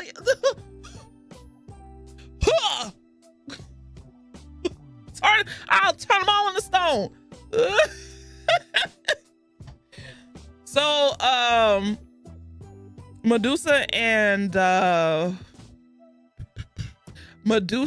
and Apollonia leave the island. They go settle into, what's the name of the place they settle in?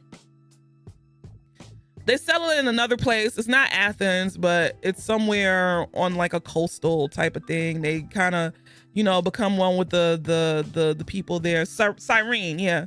So they go live in Cyrene. They become one with the people. They find jobs or whatever. And then word gets around that there's this priest in an Athenian temple who's going around and messing with younger girls. And he got one of the girls preggers. But even back then, there were ways to abort babies. Which is like when people be like, oh no, God said no to abortion. But I mean, abortion has been around for a long time, so I don't think. But so she goes to the temple because she's like, oh, first of all, you're a predator. Second of all, you an Athenian priest. Third of all, you old as shit. Oh, you're gonna get turned into stone. Okay, not there's always a way in the game. So she goes up to the temple. He tries to like take advantage of her, and she turns his ass into stone. So she goes to throw his body in the water, his stone body in the water. And then come to find out, people saw her. Three young dudes saw her, and so she left. She left Cyrene. She left Apollonia, and she goes into a boat, and she's just in the boat, just hoping to get to some piece of land. And as she's fading in and out of consciousness or whatever, her mom, which is not sweet, but it kind of made me feel bad for the mom just a little bit. I had a little sympathy for the mom. And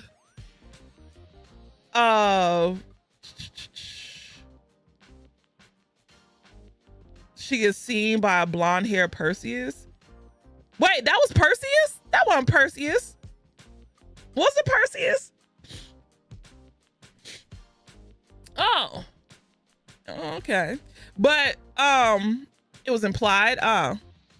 So her mom, she feels like, Medusa feels like she's going in and out of consciousness or whatever, and she feels like it's illusion, but it's very much implied that it was her mom who saved her. And she basically was like, I tried to protect you, just know that I tried to protect you, and guided her boat back to their island. And she meets up with her sisters or whatever, and you know, they talked about why she left, and then, you know, eventually she's just like, oh, let me read the last paragraph, because I actually have it highlighted. And then she kind of, at the end, she just kind of like kind of accepts her fate, and is like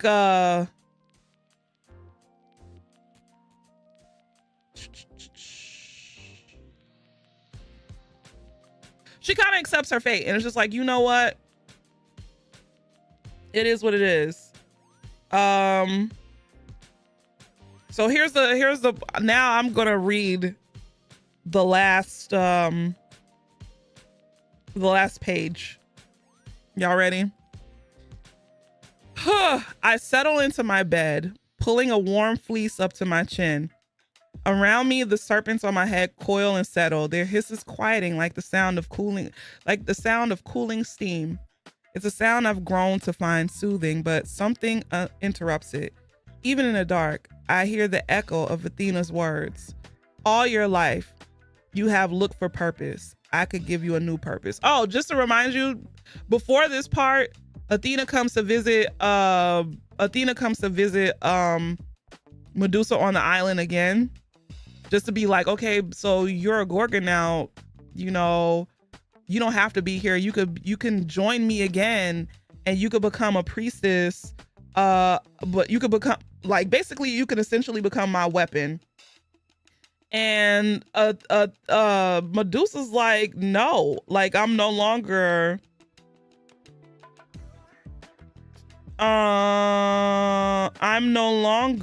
going to be under your thumb. Hold on, God damn it. Did I not? Oh, I thought I took better notes than this.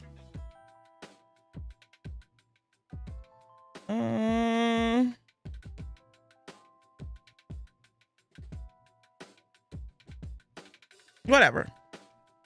So she basically wants to use her. And so I hear the echo of Athena's words. All your life, you have looked for purpose. I could give you a new purpose. But before Athena left her, she was like, you're going to be murdered brutally. You don't want to work for me? Somebody's going to come and murder you. Whatever. Anyway, back to the passage. There was a time when I might have believed that the idea that someone else could give you purpose. I'm grateful now to know the truth, that the only person who could give me purpose is myself. As the world fades, I find myself wondering if perhaps purpose is not a single thing one finds, but rather a thing one finds over and over again. I'm only 18, but I've already had so many purposes. I've been a mortal girl whose purpose was to marry well. I've been a priestess whose purpose was to serve.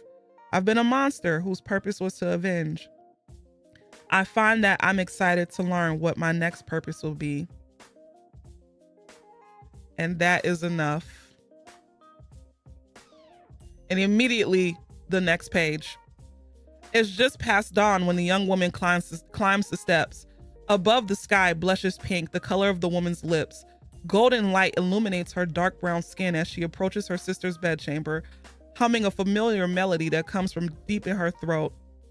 Urele pays no mind to the air's unnatural stillness, nor does she heed the gulls who found places to perch on the sills of the palace's windows. The seabirds watch and they wait. She opens the bedchamber door and then she screams. This is immediately the next page. Urele falls to her knees, throws her head back in anguish. She wails until cracks splinter through the bedchamber, until the old age walls of the palace crumble to fine dust. She pounds her fist into the marble until every living creature within miles flees, until the island itself splits in two like a gaping wound. She whimpers and cradles her sister's limp body, letting the sticky red blood soak her tunic. Through the mad haze of grief, Urele understands that her sister Medusa is dead and that her screams will bring life back to her corpse, nor bring the head that's been severed from her body. I think there's a time jump. There is no time jump. There's no time jump. In Greek mythology, Medusa gets murdered in her sleep. Don't even put up a fight. I don't think there's a time jump, which is crazy. So essentially at the end, Perseus gets Medusa's head. He cuts off her head while she's asleep. In Greek mythology, Medusa's slick pregnant, and she gives birth to Perseus. She gives birth to Pegasus and something else. But this is not how it goes in this story. So cuts off her head. The sisters go and try to find Medusa's head. Can't find Perseus. So they just basically accept the fact that she's gone. But the good thing is, in Greek mythology, I sent this to the group chat. Hold on. This is the fate of Perseus.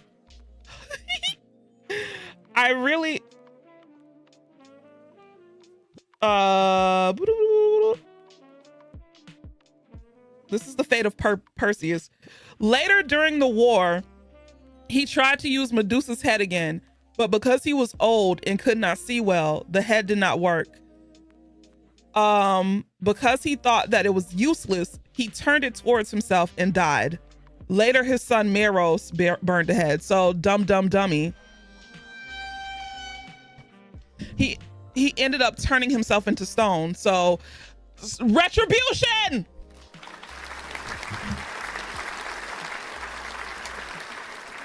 Retribution. Oh boy, but that's the story. Oh my word. But yeah, now time for discussion. Yay. Oh boy. But honestly, really truly, one thing in the story, like the thing about the story is that Medusa got no breaks, and that's the part that kind of made me feel sad. Like none of what really happened outside of the things that were her fault was her fault. Like she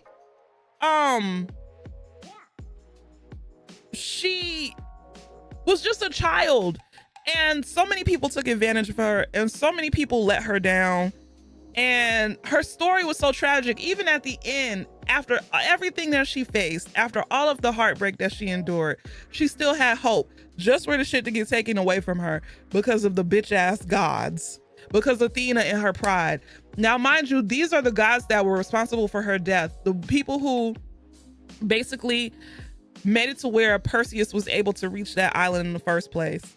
So come to find out that because the only reason why Perseus went to the island is because he made a bet or something with some dude who was trying to marry his mother, and the guy was like, Perseus was like, oh, I'll bring you the head of Medusa or whatever. And so the dude was like, okay, bring me the head of Medusa. And he sought help from different gods. So I know that Hephaestus gave him like a knife or something. No, Hermes, bitch ass, gave him his winged sandals, and I think he gave him a knife made by Hephaestus. Hades gave him an invisible cloak, which is why I think literally her dying happened that very next day, because the only reason why he was able to get to the islands because he had on that invisible cloak. And then Athena gave him her shield, her reflective shield. So whatever. And then Perseus came in and killed her, literally killed her in her sleep. Wasn't no battle, no nothing. So yeah, man, I'm just like, damn, she had hope through all of that just for the next day. But hold on, I do want to read. I'm coming to you, Mo. I do want to read something really quickly that why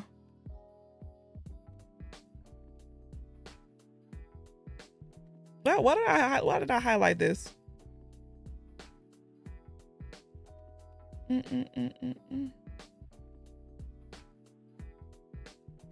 Yeah, it says here, it was Hades who gave him the cloak of invisibility, Hermes who clad his feet in winged sandals, Hephaestus who gave him the sword he used to behead their sister. But it was Athena's gift that mattered the most. It was her shield, forged in bronze, that the murderer used to sneak up on Medusa while she slept. The shield reflected her gaze so that she could not turn her murderer to stone even if she tried. Of course she did not try. She died defenseless in her sleep. When he tells his story at feast, the murderer brags that the killing was easily done. Steno and Euryale learned that he kept their sister's head and now parades it on that same bronze shield like some obscene prize. But did I not? Whatever. Mo. Hi. Hi. How are you? Stay the hell up. Stay the hell up. Yes. How do you feel about the story? So I gave this book, I was gonna ask you. So I gave this book 3.5 stars. Mm-hmm. Actually, it wasn't even 3.5. I think it was 3.25, but we'll round it up for the sake of whatever. We'll round it up. So I do want to point out, because we were talking about early in the discussion, or earlier when you were reading, that a lot of people not necessarily had a problem, but preferred that the writing was done differently. Mm-hmm. So this author, I don't think this book specifically is the first time this author has written adult books, Mm-hmm. but it is one of the first. So this author primarily writes young adult books. And that makes sense. That makes a lot of sense. They actually have a 3-book series, of course, with Black people in it, and Right. if y'all want to read that, y'all can. I'm sure at least just not once. Yeah, I don't like young adult. Yeah. But I said it in the chat, and I don't know if you saw it, but in case somebody who's just listening, the part, I'm kind of jumping, but it is technically in relation to the prologue of the book. Mm-hmm. The prologue is where I think it's called After. Mm-hmm. Is that right? Yeah. The prologue is technically called After. But in this prologue, we see the character that turns out to be Medusa it is what Medusa actively goes and does to the priest. Mm-hmm. So I think that was because first of all, this book took me forever to pick up because of the topic. Yeah. And whatever. But I was just like, I just had a lot of anxiety about how these scenes were going to be written. Because every author writes, obviously, their scenes differently. And before I knew that this author was a primarily young adult author, I was like not really sure how this was going to go. Right. So after I had read the After, I was like, okay, well, maybe I got stuck in it. Maybe I got stuck in it. Because I mean, it's literally word for word, bar for bar, what that lady says about what he told her daughter. Like, yeah, it literally says, what is it? There are other ways, and he literally says, "I'll show you what to do." Like, that's crazy. Yeah. First and foremost, we're starting off with that. Mm-hmm. Literally reading it after, I was like, "Oh, this is gonna be a fucking crazy story." Yep, it starts off crazy. And yeah, and I would just also like to say I spent most of this time being anxious and enraged. Like, that was primarily. Shout out to my coworker, because the entire time I was reading this, she was like kind of low-key reading it over my shoulder, but was really there for my reaction to what I was reading, because I was pissed the entire time. It's very much fuck Athena over here. Oh, forever. Hell yeah. Fuck Athena. Even before I read this book. No, truly. Because I didn't make notes like I normally did, and it's because of I wasn't quite sure how I was gonna. Because I for a long time I was like, am I gonna DNF this? Because I think the first section, like, I don't know if I'm gonna finish this book, and I'm trying to think what happened, where it happened, where I was like, oh, I gotta see this through. I think it was. I must have been in like the mistress part, because I think I was like 65% done. And I was like, well, shit, I gotta finish it now. Oh yeah, not the reveal of Poseidon. It was so cliche. It was so cliche, yeah. But the thing is that I didn't mind that it was an easy read, because it made me first read faster, because it's just like, okay, whatever.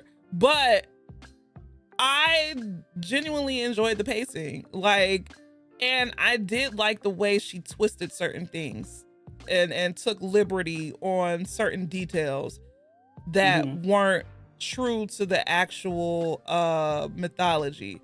You know, even if you read her author's notes, she purposely doesn't put Perseus' names. Yeah, yes. She said, I purposely didn't put his name in the text because, you know, Medusa was stripped of her humanity and stripped of, you know, her life because of this man, and he doesn't need any more praise, because if you think about it, Perseus is a hero. He's a hero in stories. But in Medusa's story, he's a villain. So it's like, it was very young adult. And I was surprised, because a lot of adults, but you know what? A lot of adults, older adults, still read young adult fiction, which I just don't understand. But I saw like a lot of people who I follow on TikTok, specifically for book recs, recommend this book. And I'm like, okay, I'll give it a try. Like, people who I've read their recommendations, so I'm like, okay, cool. Like, I trust them. But it's just like, why? I don't know. Like, did you? Okay. I don't know. So the adults that I see, or the adults that I know who read young adult, the purpose of them reading the young adult books is because they're buddy reading with their children. So like, I get that. I can't. But I also think that I found that it's a lot of times people taking back what they weren't necessarily able to do when they were that age. True enough. Fair enough. Because at one point in time, I'm not gonna name the series, but I did try to read a specific magical series, and then I stopped when I realized I didn't fucking like this series. Perry fodder. You know, author aside, I was like, fuck this. I actually don't. Yeah, I only read the first book from that series, and then I read the first two, and I was just like, nah, I can't do it. Yeah, it felt very much like a social media book. Yeah, I can see that. Like a book talk. A book talk book, yeah. Yeah. But it was still, I liked it better than I liked Immortal Dark. I'm gonna be honest, I did not read Immortal Dark. Mo! Are you serious? No, I was honest when I was honest when we read it. I did not read Immortal Dark. I read it. Here's why. First and foremost, a lot of the shit that y'all talk. First of all, I plan to go back and actually read Immortal Dark. But at the time, I was reading way too much, and I just could not fit it in. But I was like, it's fine. And I wasn't on the mic, so I didn't feel an obligation for me to just sit. That's crazy. But I do plan to read it because I started it. Because I actually did start it. I started it and I got to like maybe like the third or fourth chapter, which means absolutely nothing considering the chapters are extremely short. Right. So Immortal Dark was something. You're still reading the Reformatory? I read the Reformatory last year, and that book made me cry. So, yeah, please take your time reading the Reformatory because that is a lot. Yeah, it is a lot. And it's hard for me to cry with books, but that book made me cry. Like, literally sobbing. I wouldn't say that this book wasn't my cup of tea, but it's more of the writing style. Right, like if the writing would have been better, then I give out of 5 stars. I give it a solid. Yeah, I'm trying to think. Just say, yeah, maybe like a 2.5, maybe 3. 3. I think 3 is fair. So let me tell you why I gave the book 3.5. Because I personally was expecting the book to just end when she turns into a work. I was fully anticipating, fully ready for that shit to just end scene, like it does most of the time. Right. But I love what we get after the fact because I think that it makes Medusa as a character. Because I don't think a lot of people really know the afters, like when Medusa is killed. I didn't anyway. I'm not gonna speak. I personally didn't know the afters, but I think it makes Medusa more human even after Medusa is turned into a this quote unquote monster. Right. And so I love that. Now I will be frank. Apollonia was pissing me off the second half of the book. Actually, Apollonia was pissing me off a lot of the times through the book because it very much gave you didn't like Apollonia? You just gotta be, I know, because I understood what Apollonia was trying to say, but when I was reading it, the immediate thing that I clocked was, this is a feminine rage story. Yes. And to me, anybody that's getting in the way of that, because there was a lot of times where she was like, oh, that's not you, but it's just like, if she feels angry, she's allowed to feel angry. Right. Like, you can't. And I just felt a lot of times Apollonia wasn't allowing Medusa to be angry. But the thing is, the thing is about her saying this isn't you, it's like Medusa doesn't even know who she is yet anyway. If we really think about it, first of all, there's been so many twists and turns in Medusa's life that she's coming into what she wants to be. You know, I feel like if anything, Medusa, because she's young, one. So when Apollonia goes, oh, this isn't you, like, you don't know that. that might be Medusa. She might not want to kill all the time. She said even when she was like, oh, sometimes I go out there and I turn people into stone. Sometimes I don't. You know, sometimes I let people escape, you know? Yeah. So it's not like she feels particularly like she bad. allowing her to have that option. And so when we get to the island or wherever, when they go, like we have this entire scene. Like I felt like the whole reason why we get the part where Medusa leaves, like sneaks, lies to Apollonia about what she's about to do, is because she recognizes that she can't tell Apollonia the truth about how she feels. And I feel like if we are getting that, if that is true, then I don't know. I just what did you say? I get what you're saying. I just feel like so much of the story was flat. Like I felt like it should have been more of attachment to this. Let me tell you something. Them sisters will write it out.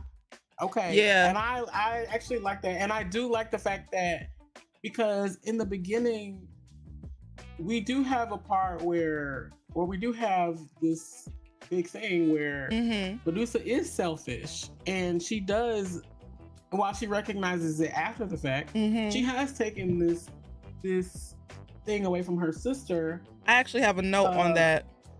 Yeah. My note but her sister never like blamed her for that. Like she never was ruthless or mean or whatever about that. She literally was just like, she told her straight up, like, you're trying to, just like you want to leave this island too, I don't want to leave this island no matter what that looks like. Right. My note was Medusa's realizing her selfishness, the pathway, or the saying, the pathway to hell is littered with good intentions.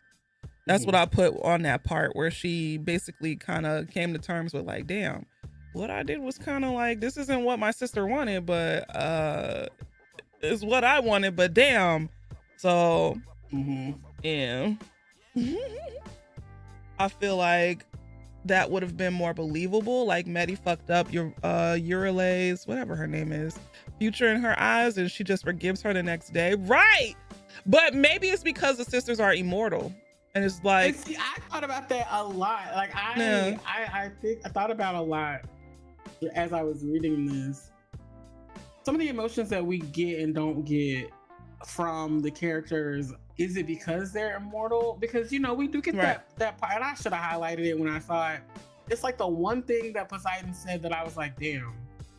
And it's about I know exactly what you're talking about. When he was like, you know, basically gods would give anything just to fill an ounce, because y'all time is so short. So gods would give anything just to fill an ounce of what you all feel, because we don't feel this, because we don't give a damn. We're gonna be here for forever in their minds. So because like part of me was like, yeah, you know, he's saying that just to spit game, but another part of me is like, there's truth in that, because the same thing with mom, because sister girl over here drinking shit by the case, honey. And, the mom was a drunk. A drunk. Yes. When she was sitting on that rock crying because Medusa left, and she was like, can I get some wine? And Medusa walking her away like, yes, mommy, I'll get you some wine. Not that being you and Jen. That's crazy. Shut up. Give mommy some wine, please. Yes, mommy, I'll get you some wine. Yeah. Oh boy. But yeah, I will say that she was also the most fleshed out, and I feel like the two of them were the most fleshed out, because there's a lot of times, I know that in the author's note, because I have to go back, I have to continuously remind myself that the author made the intention of not making this in modern day time. But there's like sprinkles of that. Like there's sprinkles of shit that we see every day. Like shit that probably has been true for a long time. As long as time has, So I don't know. Because we were talking about Medusa being the age that she was. I think that her age was important, because I do think that the author could have made Medusa a little bit older. a little bit older. She could have made, well, but if she would have made her a little bit older, it wouldn't have been like, effective.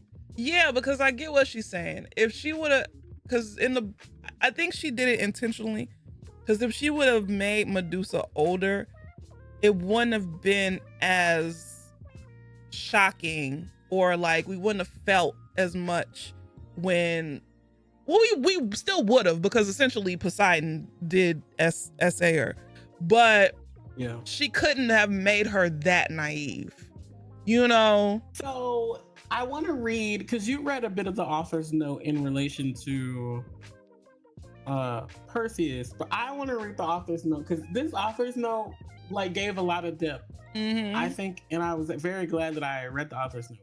Right. It is in relation to Medusa and Poseidon's relationship. And so trigger warning, because I will be saying the R word. We are going to talk blatantly out there.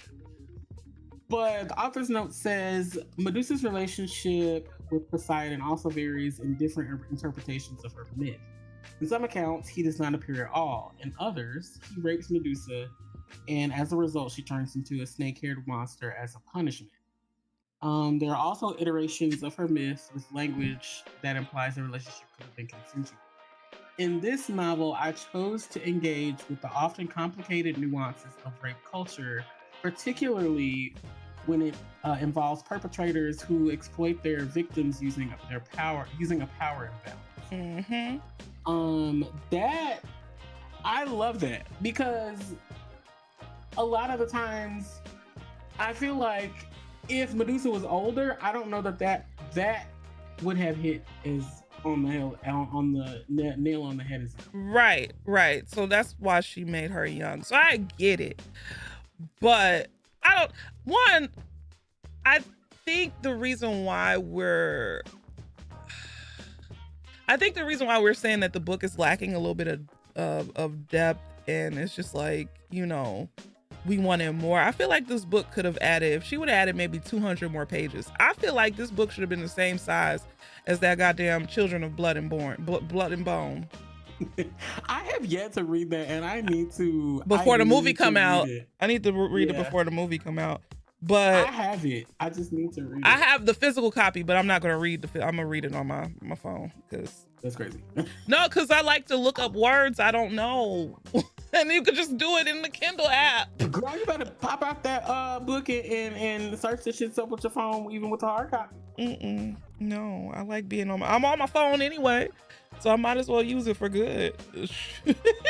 Personally though, what I feel like I would have liked added to this book is we could have probably skipped, or we could have summarized a lot of the Athena part.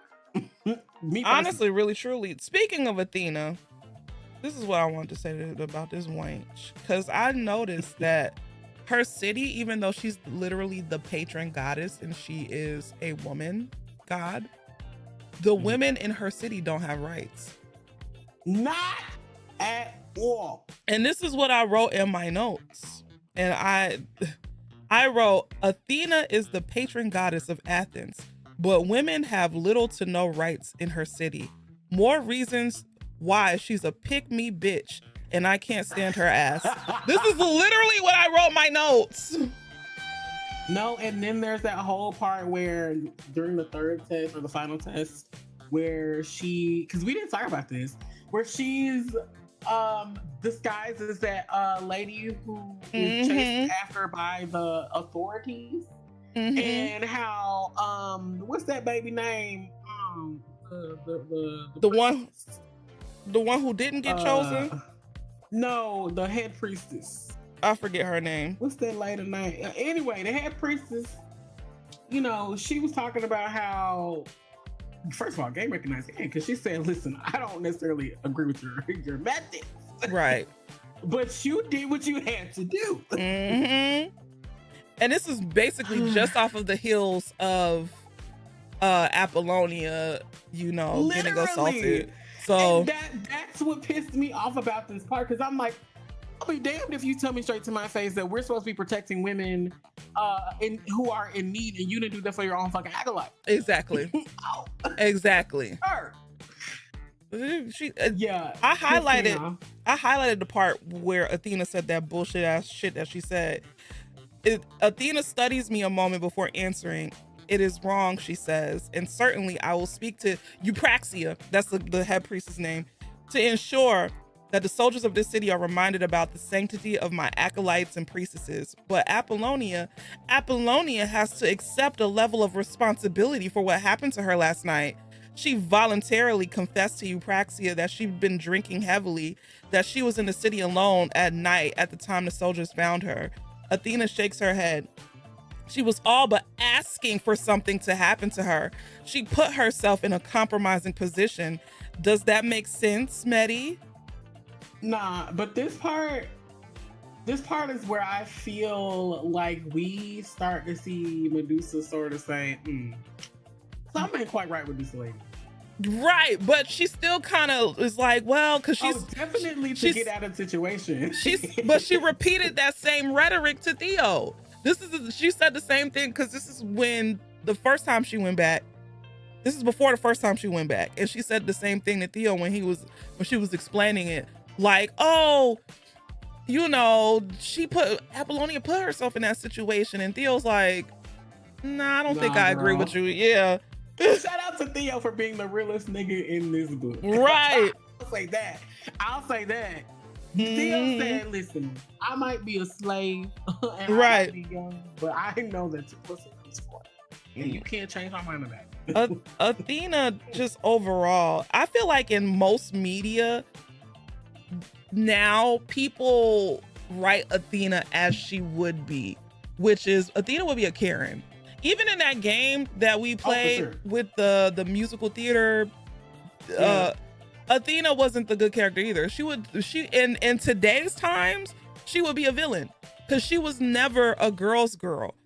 But Athena wanted to sit at the boys' table so bad. It's ridiculous. And it's just like she did everything she could to be seen as strong and powerful as her brothers in Zeus's eyes, just to no avail. Because first of all, your daddy is a predator and a misogynist and just god awful. So she's doing all of that for what? So Athena, I actually kind of feel sad or not sympathy, pity, if anything. Yeah, I feel pity is a great word. I feel pity for Athena because, one, like I said, I feel like she's a repressed lesbian. You can't tell me. I literally wrote a note on the passage. Hold on. It says here. Okay. You were really where she says sex is an act between men and women. Yeah. You were really my greatest disappointment. This is what Athena is saying to Medusa. All this time, I thought you were angry with me because I failed you. I whispered, staring at my palms. I understand now. You weren't angry with me because you thought I betrayed you. And you weren't angry with Poseidon because he violated me. You were only angry that Poseidon used something you thought belonged to you. Someone else used your tool. And my note was, because Athena is gay, a repressed ass MAGA lesbian. Listen, my notes are crazy. My notes are crazy, but it's the truth. I'm screaming. It's the truth. I think she's gay. You can't tell me she ain't.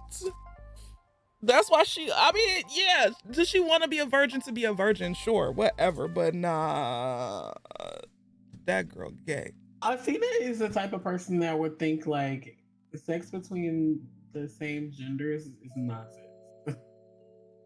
Right. It just doesn't count because nothing was inserted. Literally. Or the people who do butt sex just so they can still be virgins. Right, it doesn't count. Right. Oh my God. But yeah. I do wanna go to, because Corbatti did say something about this before they left. The sisters. The relationship with the sisters honestly was what kind of kept me in this. I wish we had more of their relationship. Yeah. The relationship between the sisters. Because it's obvious from the beginning that their relationship is close, but we don't really see, outside of the fact that their mother and father are both abusive and not really there. There's no other way we really know why their relationship is close. Because I don't think, and I don't feel like, because even in abuse, sometimes you're not close to people. Like, you're not. So I want to know what other ways were there that they were so close to each other. Are they, so from what I'm gathering, they're not too far apart in age, right? Even though Steno and Urele are immortal, but they're just starting their immortality, right? Right. Okay. So I thought it was a situation where they lied to her. I don't know why I always thought it was a situation where they lied to her about their age because they just look so young or whatever. Because no. I think it was, they just were starting their immortality. I mean, I agree with you. I did want more of their relationship. I just feel like she did rush through that. Like, because I would have loved to know the reaction to the sisters seeing Medusa leave. Right. Like, I would love to have seen that when she just up and leaves without telling them goodbye. Yeah, they welcome her back because they love her and they're immortal. They would love to see the sister back again.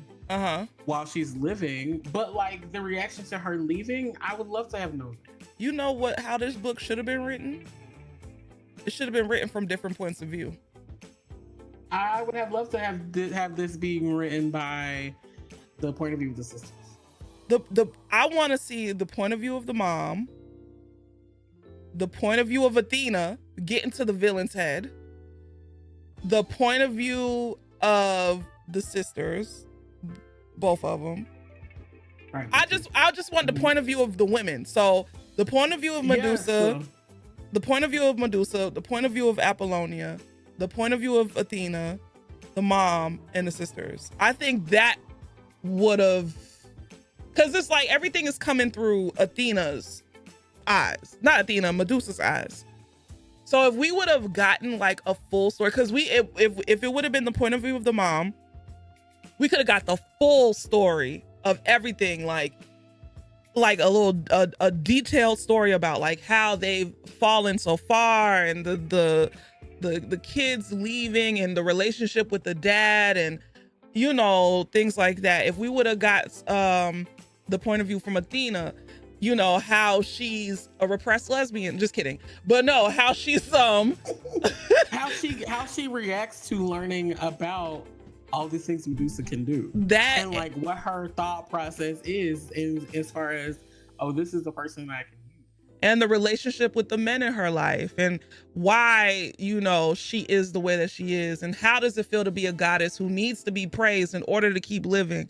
Also, I think that Poseidon purposely slept with Medusa because Poseidon is still salty that Athena has Athens. Yes.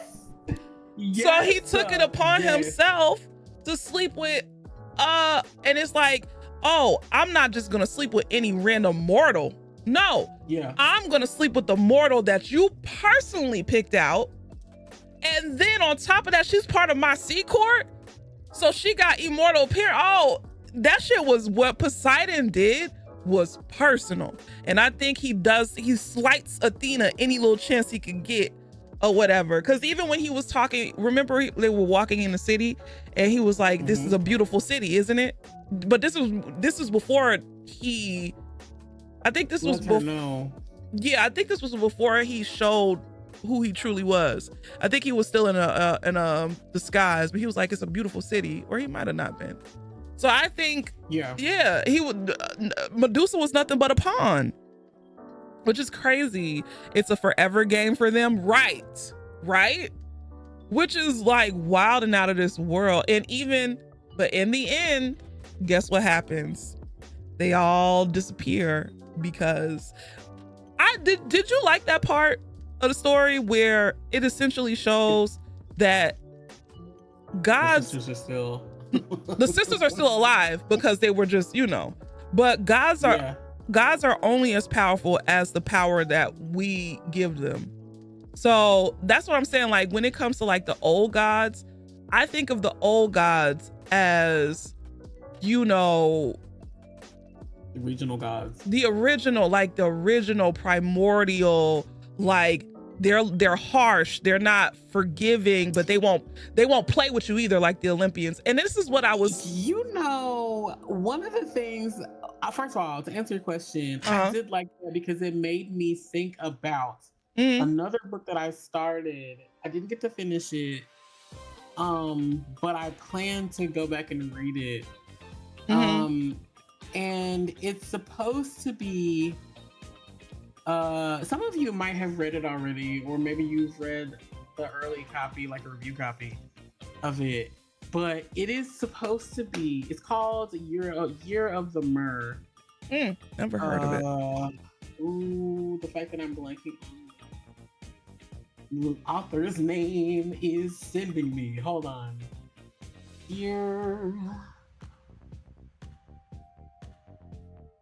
By L.D. Lewis. It is supposed to be a Little Mermaid retelling, and I'm putting that in quotations. Really? Okay, because we never really hear about what's the baby name? Ariel? Thank you. Not what the baby. What's the baby name? Thank you, BT. We never really hear about Ariel, but it's supposed to be talking about Ariel's descendants that she had with Eric and the consequences that happens after that. So it's like the Little Mermaid too. Sure, but it's gonna be a duology, and there's supposed to be a really big part, a large part of it, as it's been advertised anyway, is that we learn more about Ursula. And the thing that I kept thinking about when we were talking about the old gods was Ursula.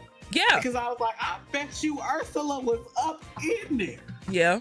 Because King Trident technically is the son of Poseidon or some shit like that, technically. So Ursula was probably a part of the sea court. But did you notice something? Most of the sea gods, if not all of the sea gods, were black. Yeah. That's what and then I wrote a note and I said, and then most of the gods, the new guys, are white. Yes. So that's why I wrote a note. We're going from the old world, which is Africa, North Africa, to the new world, which is like Greece and So I'm like, the Greek white gods came and took over and became powerful because of people's belief in them, and now the old gods, which are the black gods and the gods who were here, like the old world in Africa, where Africa was like the center of civilization at one point, right? And it's almost about the slave trade immediately. As I was reading this, listen, it is just so crazy how I like that she wrote it like that, because every Olympus god was white. Even if they said Poseidon was just tan because he's in the sea and the sun or whatever, so it just makes sense that he would be tan. Right. But right. Yeah, I was like, and so eventually it came to a place where, they started disappearing. And you saw how they said Athena, rather than not be forgotten, she plummeted into Tartarus or some shit like that. Yeah. Stinking wank. She should have just been disappeared. Yeah. Right. And I wish there was a movie where we could see that, and then all of a sudden you see Jesus and Jesus pop up. You see Jesus and the Pope, and you know, because that's essentially, but that's essentially what happened right after Greek times. I think what Catholicism. It was Catholicism and Islam that came right after the Greek God era. The Romans. Well, yeah. So, yeah, I would love to see that. But yeah. What else? I want to talk about another thing. Let me look at my notes. I know I'm missing something, but honestly, truly, my unhinged ass notes. I was cussing all up through this book. Listen, all my notes are in the text messages. And I was so pissed. Okay, I had a question. It says, this is my note. Why is she plain in the book? In mythology, she's supposed to be beautiful.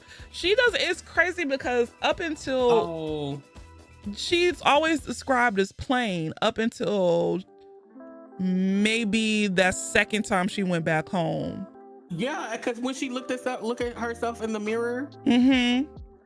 But see, here's the thing. I don't think that she was ever plain. Remember, we are reading this from the perspective of Medusa. True. So, because I thought about that a lot. But you know, the people, right? She was also a child. True. So that's also the thing. That's also the thing where it's like, you can't and you shouldn't judge children's looks at all. I mean, and even when they become adults, like let them have that for themselves. Right. But in the book, it was just like, oh, I'm so plain. I'm plain. And I'm like, wait a minute. In Greek mythology, but she also probably felt that way in comparison to her sisters. Her sisters who are immortal. So yeah. That makes sense. But apparently she ended up looking the most like her mother, who was very beautiful. So. Also, I love the basically like the parallel between leaving one prison for another. So she was so happy to get she was so happy to get off that island and trade one prison to be a part of the priesthood and the acolyte, which is, you know, under Athena's thumb or whatever. It's just like, you know, she thought it was like, oh, I get to see the world. And as soon as she gets there to the Acropolis, it's like, oh, you're an acolyte, you can't leave the grounds. Oh, you're a priestess, you can't have sex. Yeah. Oh, you're like. I did. Yeah, I completely agree. Because when you were just talking about what she went to Athens, one thing that I recognized a lot was like just how childish or childlike she was sincerely, because a lot of the times when she, like, even when she first got to Athens, the first thing she thought about was how she was able to like look at this new city and she wasn't able to take Theo with her. Oh, and, yeah, and I was just like, that is so wild and out of this world. Yeah, and very like childlike. I would love to think that Theo and Medusa are in the afterlife. Oh, like Annie and Smoke. Please. He really did have like, and not even on some he was trying to get with her type shit. He quite literally just had her best interest. He was the only one outside of her sisters that had the best, and Apollonia.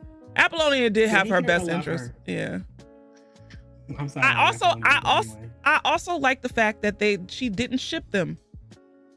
I thought she was gonna ship them, but you could kind of tell he had feelings for Medusa, or maybe he didn't. Maybe he just genuinely cared for her as a friend. But I'm happy that they weren't shipped. They were just you could kind of tell when she came back the second time. Pretty much.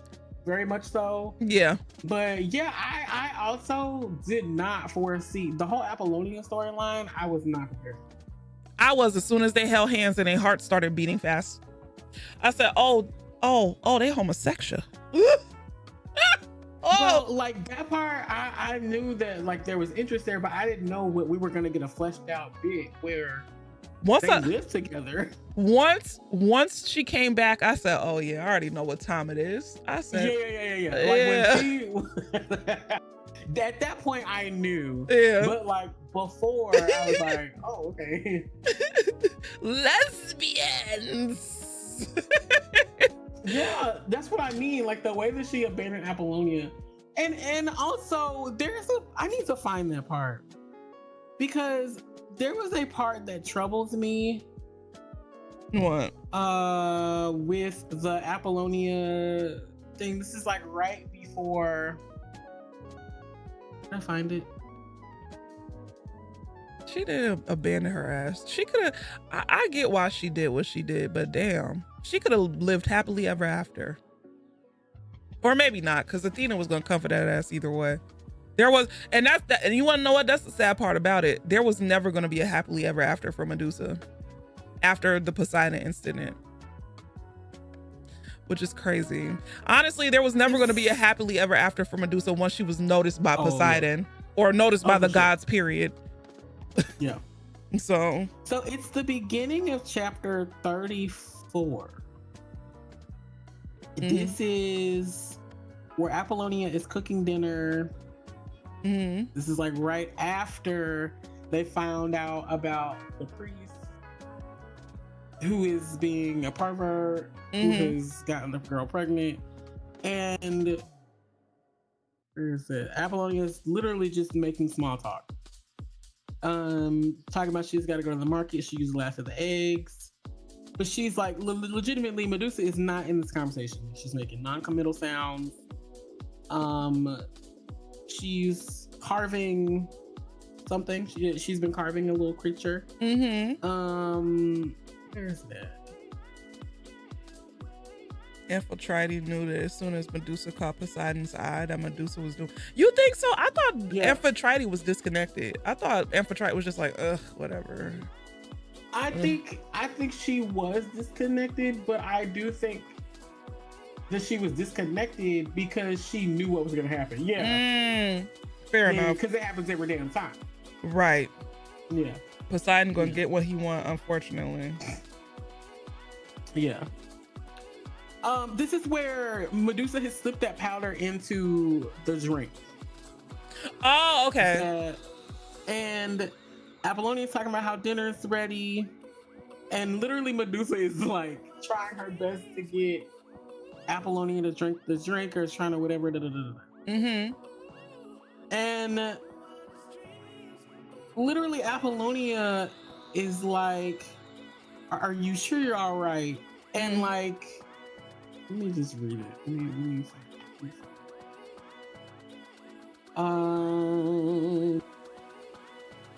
okay, she stops, then beams. Dinner is ready. She presents the cooked fish and legumes, and I do my best to mirror her smile, but I can no longer focus on the meal. Eager as I am for Apollonia to drink her wine, when we near the end of the meal, she still hasn't taken a sip. I grow desperate. Should we have a toast? I declare. Apollonia's brows raise in surprise. A toast? To our new life here, I say quickly. Is serene. Apollonia throws me a strange look. Medi, are you sure you're all right? I try to project contentedness as I take her hand. I'm all right, I say confidently. I've never been better.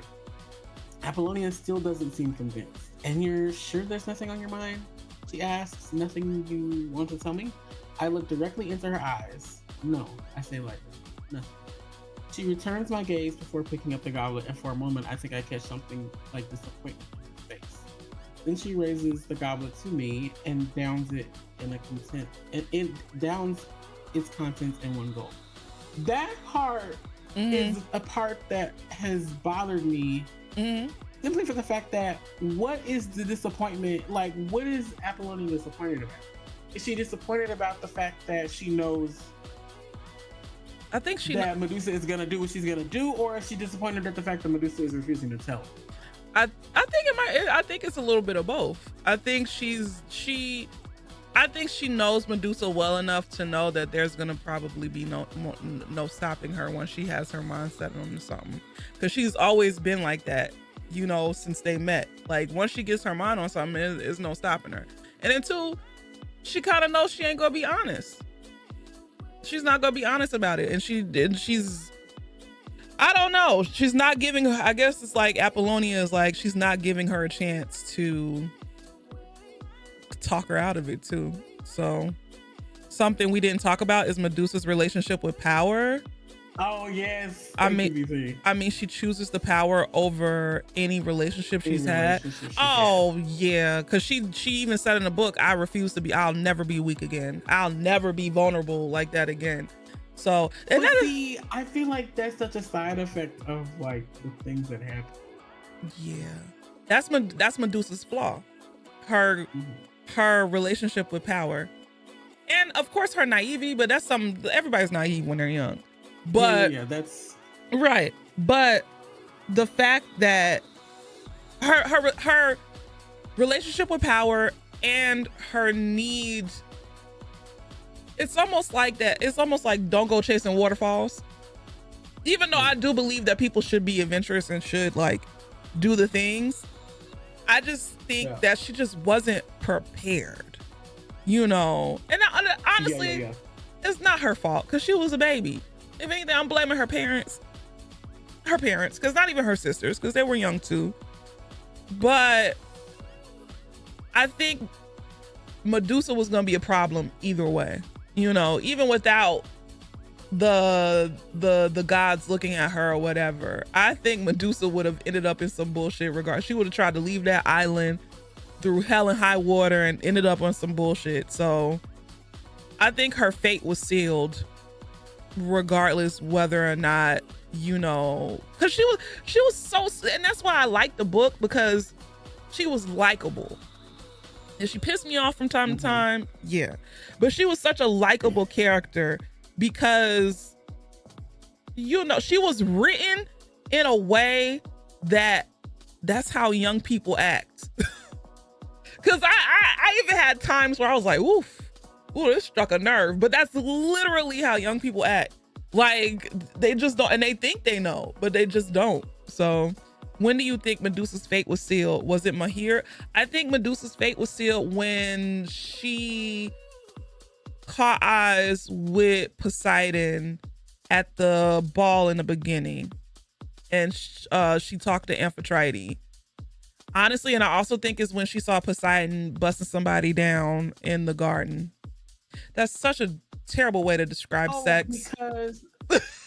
Because the way I do want to talk about that scene. Not in detail, but like, because you can tell that, we talk about, how do I want to put this? I think there's a duality to that scene. Okay. Because Medusa probably reads it or sees it as a consensual thing happening between two people. If you go back and look at the way that Theo reacts to it, Theo's reaction alone tells you that it was not consensual. You know what? Now that I think about it, yeah. Because the parallel, remember when in the book at the end where he was like, oh, show me around the garden. And then she was like saying like, it seems like he's leading me.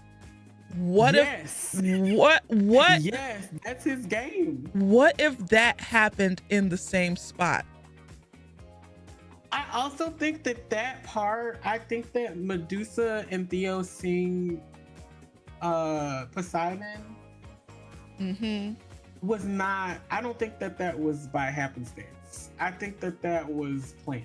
I'm pretty sure Poseidon knew somebody saw him. He's a god. You think he planned for her to see him? I think it was planned. I don't think Poseidon started. It's Poseidon.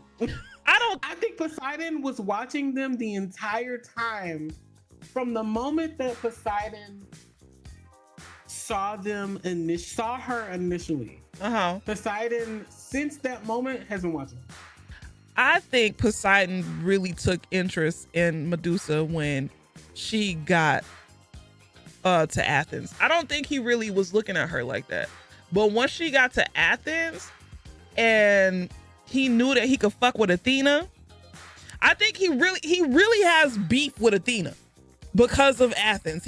And it's so petty when you think about it, but the gods are petty. I don't think in that moment he probably saw her and thought she was cute or whatever. But once she went to Athena, he was like, oh, okay, boom. Once she was in Athena's favor, I think that's what activated him. But did he probably see her and think she was like, oh, she cute, cool. But I don't think he would have paid her attention otherwise. I think personally, and this is just me, this is my own theory. I personally feel like he always had eyes on Medusa for the simple fact, and here's why. In my mind, Poseidon knows Medusa is mortal. Yeah. Medusa can up and die at any point in time. If something were to happen to her, he doesn't have to worry about it. She can like fucking be dead, and that's not his problem. To me, her mortality was important. And I feel that way because he brings it up a couple times. True enough. And so I feel like because of that, like she was always interesting to him, but I think she became even more so. Like it became a bigger thing when she became a fair. But I honestly think he didn't really have eyes on her. Because you got to think, he's the ruler of the sea. Like, he was messing around with nymphs. And if you know Greek mythology, the nymphs were like the most beautiful creatures of the sea. You know, but then again, he probably fucks whales for sport. Oh, please, if you go back and look at that scene where, you know, they were practicing, because we don't ever talk about this scene. We were talking about that dancing that they were doing. Yeah. Which, of course, that is a foreshadowing to later on her and Apollonia dancing. Right. But remember, the reason why they stopped dancing was because he entered the room. Yeah. See, I just feel like that. I feel like personally, because they never stopped dancing for real. I felt like nigga had his eyes on her the whole time. That's just me. And I'm sticking to it. I think he just petty. I think he just, once he's seen that, somebody from my sea court is in Athena's house. Oh yeah, I'm about to ruin everybody's night. Unfortunately. That's crazy. Because he's a petty bitch. He is. He said, I'm about to ruin everybody's night tonight, which is so stank. But mortals are commodity that are temporary and hard to come by. They are for a moment in the eyes of the gods, a short-lived resource to enjoy as much as you see it, or else you'll never get to try it. Fair enough. But I think her mortality did also, make him want to pursue her even more. True. But I think he really didn't, when he first saw her in the room, I don't think he really, I think he had another target. And that other target was who he was with in the gardens the first time. But I do think that he knew that Medusa saw him though. Because he's a god. Of course if somebody's sneaking up on you. He knows somebody saw him. He just didn't give a fuck. So yeah. Even though this book was not written with the depth that I like it to be, I do like the parallels and I do like the underlying themes, But I mean, that's just comes from the fact that Greek mythology in itself has enough depth for, even if you were to make a story, you could still dig deep if you want to. But yeah, it was an enjoyable read. Was it the best read of my life? No. Am I happy I read it? Yeah. I gave somebody a shot. Somebody new. So what do you think of the title? I, Medusa?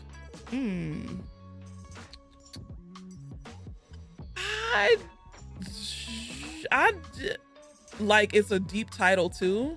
I, Medusa. I really didn't think anything about the title, which is crazy. Well, because she's talking into, you're supposed to see yourself in the story. Yeah. And like you said, as you were reading it. And I did. That's crazy. Yeah. Now that I think about it, hell yeah.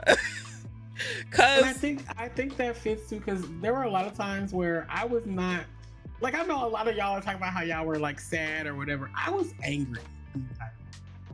I was angry reading. Oh yeah, I had moments where I was like pissed the fuck off, only because as a person who was quote unquote fast when I was younger, and just seeing all of the things that Poseidon would say is basically something that some older man done said to me. Take that out of your vocabulary. I said quote unquote. Yeah. But no, seeing the stuff that Poseidon said and Poseidon did, I was like, oof. Like it's flashbacks to the war. Right. I'm shell shocked, goddamn it. But yeah, just seeing, you know, a lot of his stuff was triggering. I don't really get as triggered, you know, now because I'm an adult and I know better. And it's just, you know, it's a lesson, it's life, it happens. Not to, you know, undermine my experiences or whatever, but it's one, this is something I would let Genesis read, because even the sex parts aren't explicit, you know, and if anything, I would suggest that younger women, especially the younger women who I suggest younger women or older teens read this book, because it does, because even in the book they'd be like, oh, Medusa, I think I highlighted it, where Euryle is basically telling her like, you did nothing wrong. This man is 1,000 years older than you. He preyed on you. I love that scene. And when they're telling her about all of his, like, basically clarifying his lies. Mm-hmm. Yeah. Yeah. Where is it? It's like right after they're turned. Yeah. No, that's not it. It's a little bit up. Riley? Is that how you supposed to say it? I don't know how to say the name. It's killing me. Leash pronounces Euryle. Riley is the audiobook that I was reading or listening to. They pronounce it Euryle. See. Not saying that that's correct, but I'm just saying that's how they pronounce it. Oh man. Mythology shit. Also, right before the passage I'm about to read, we found out about Poseidon's and Amphitrite's relationship. A marriage? Mm-hmm. It says here, he told me that his marriage, right. He told me that his marriage to the queen was arranged and that she never loved him. I believed him. That isn't true, says Steno. Nereus didn't arrange Poseidon's and Amphitrite's marriage. Poseidon demanded it.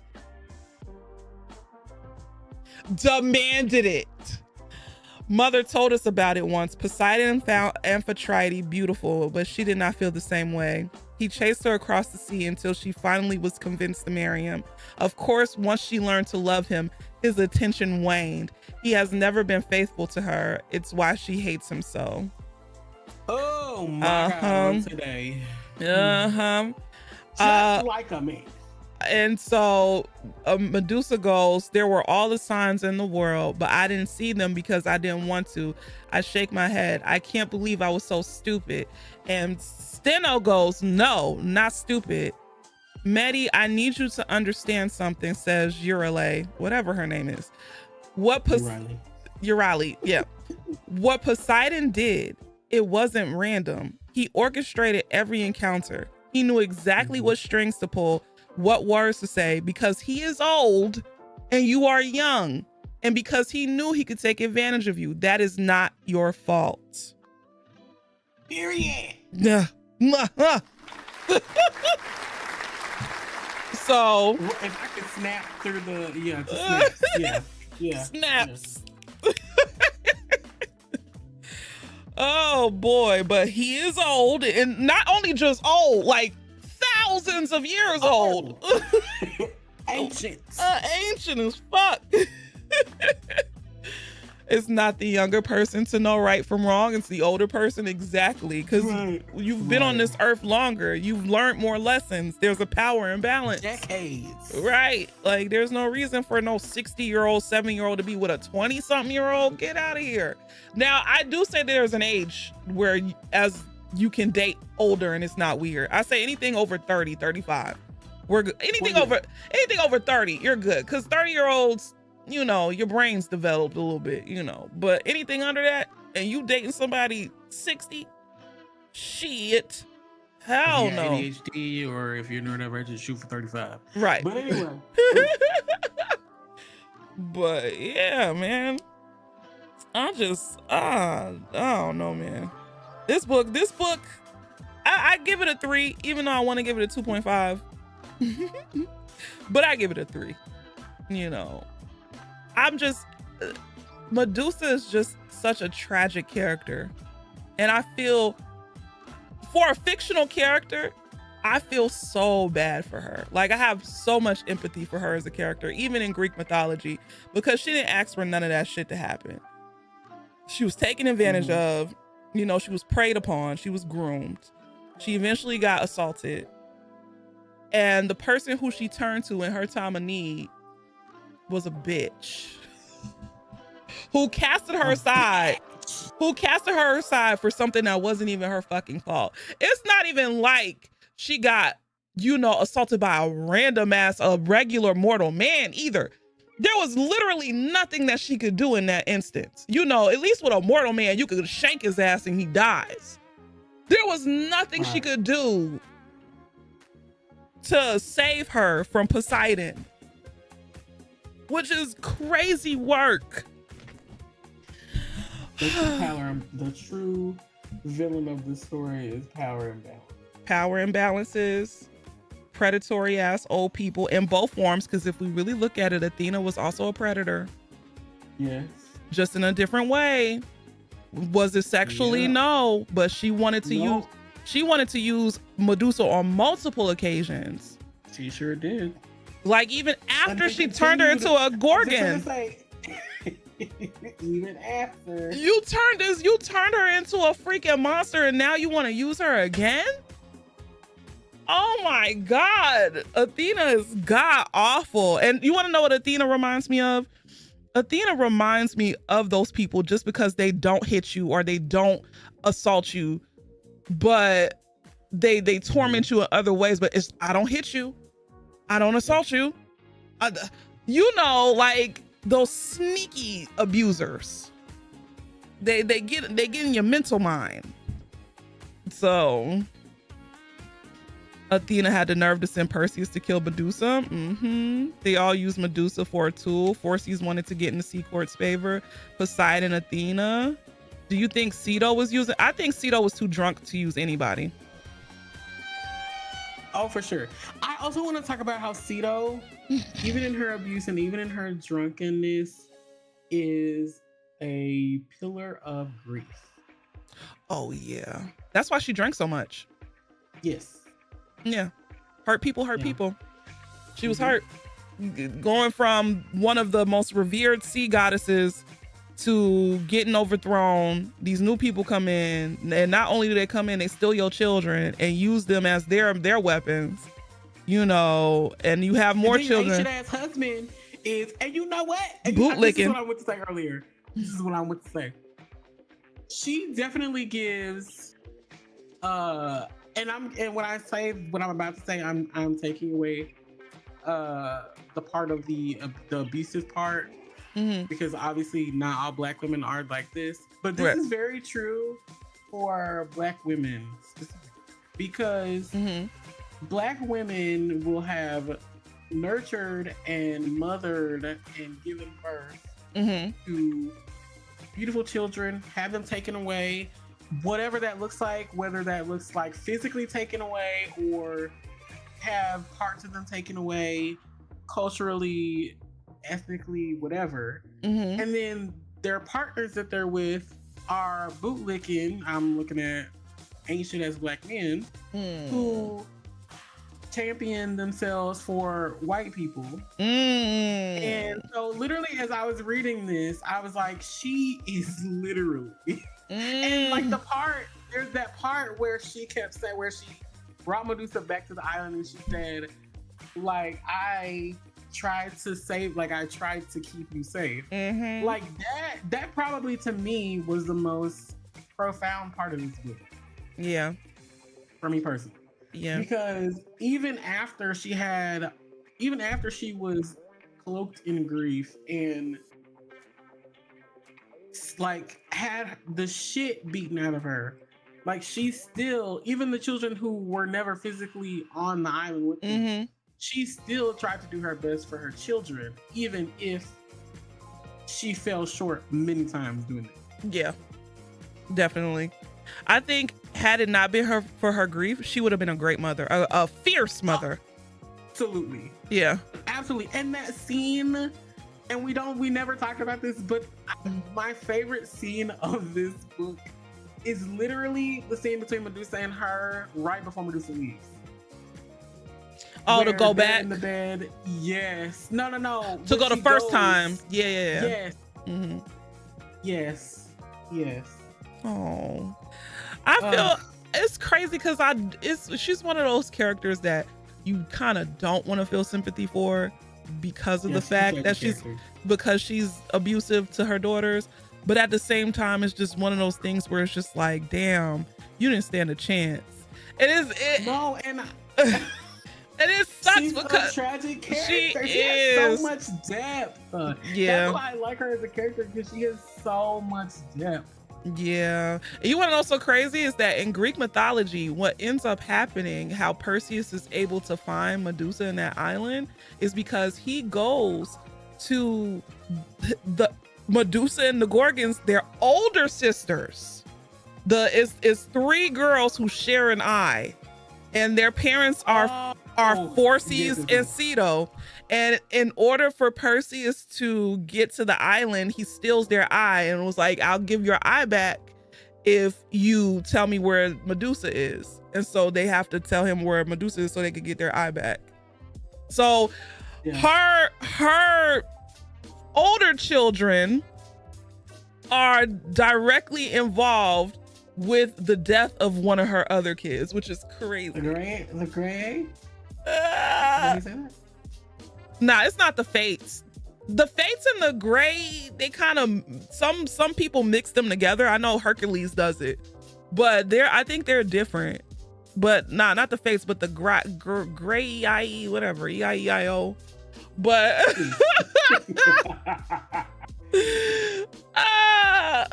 but nah, it's crazy. I don't know. That's why we needed different points of view.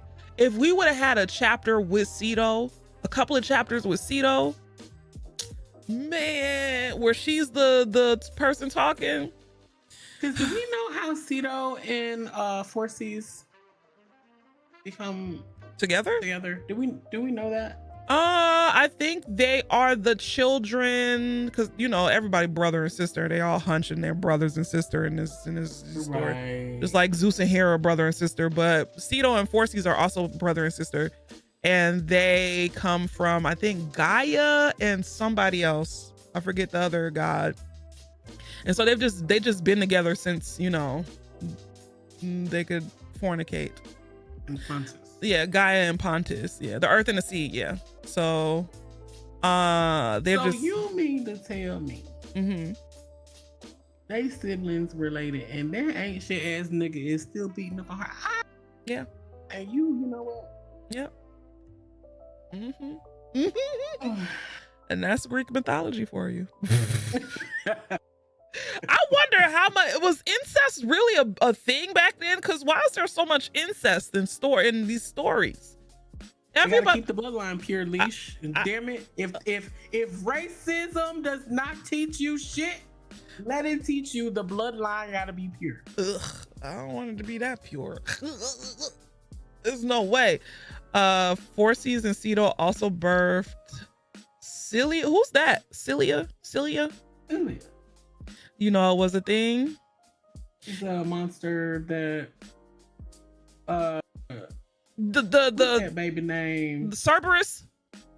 No, the monster with the heads. River is going to beat my ass. Odysseus. She was one of the monsters at Odysseus. Thank you. One of the monsters of the Odyssey. Oh, damn. They just one of the which monster from the Odyssey? The only part of the Odyssey that I like is the part with the sirens. I used to love looking at sirens because I just thought that was just so freaky. Pretty much, that's the one. Oh, the sirens? Pretty much. I'm pretty sure, isn't she? We have historical paintings of old European royalty. The one with the multiple beasts for beast heads or something. Oh, the one with not the Hydra or whatever that's called, but I know what you're thinking. The one that looks like it's like it has the head of a lion, the body of a lion, the feet of a dragon, the tail of a something. Yeah. A chimera. Is that it? Something like that. Whatever. Listen, Greek mythology is not my forte. It's weird. Don't ask me shit about.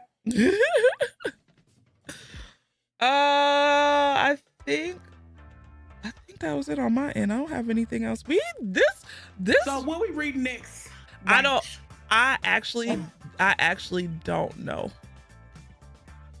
I was trying to find a book that wasn't as heavy, and it's just so hard to find books because I like books with deep themes, and it's books that might make people uncomfortable, or like books that are very like, triggery. That's the type of shit. That's the type of shit I like. I don't know. I will literally have the book that I want to read to y'all within the week, but just note that we won't be able to do a book club for a while. Because, I'm moving. Oh, right, because you're moving. Yeah. So. Thank fuck, because god damn it. Not eternal. I am so behind. Excuse me. Lil Punny got to go to the happy box. Excuse me. Bye. Making a long book, that's wild. We could do a long book. Because the next unless we do a short, if we do a short one, I'm gonna be focused on moving. I ain't gonna be focused on no damn reading. I was gonna say we might just need to do it after you come back. No, because I still want you to be. Yeah, we're gonna do the meeting after I come back, but I'm gonna make sure I'm gonna tell y'all the book so that way y'all got more than enough time to get the book and read it. The next meeting probably won't be until somewhere in July, so yeah. So I will literally have the book that I want us to read. Should we do nonfiction?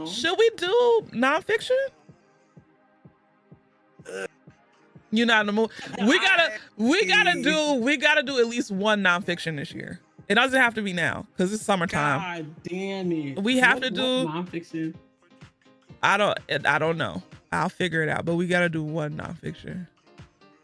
God damn it. I know. I want us to be better on all angles. I love fiction. That's all I read is fiction. But we should read at least one nonfiction book. Something that kind of, we can have a good discussion and kind of open our brains. And BT. Yeah. We should do a poetry book. BT, do you want to go to the Happy Box? What's wrong with you? I hate poetry. No, I can't stand poetry. The Viola Davis memoir. Do we want to read a memoir? If we read a memoir, I want to read a memoir of somebody older, like who's like an old person or not here. Harriet Tubman. There's this Harriet Tubman. We could either do Harriet Tubman or we could do Off the Dome. Audre Lorde, something Audre Lorde. It's gotta be Harriet Tubman, the greatest American of all time. And number one, never number two. Hell, she's literally the greatest American of all time. Wait a minute. Hold on. What? Let me see if I can. No, I'm trying to find the. I thought you was trying to say Harriet Tubman wasn't the greatest American of all time. There's a book. There is a book that I saw, autobiography of Harriet Tubman, and let me see. There's this girl. This lady that I follow, and she was doing a. Yep, here it goes.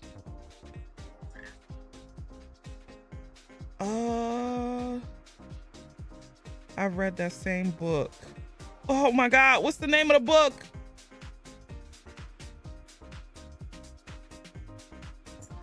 Wait, what is it? Is it nonfiction? Yeah, it's nonfiction. Okay, so I'm looking at She Came to Slay. No. Night Flyer. A Bound Woman is a Dangerous Thing. Comb. Oh, it's called Bound for the Promised Land. Harriet Tubman, Portrait of an American Hero, Bound for the Promised Land. Do I have this? By Kate Clifford Larson. Why does it sound like a white lady? Please, if I click this and this is a white lady, we are tussling. But it's a thorough, well-researched book about Harriet Tubman. It's one of the most well-researched books.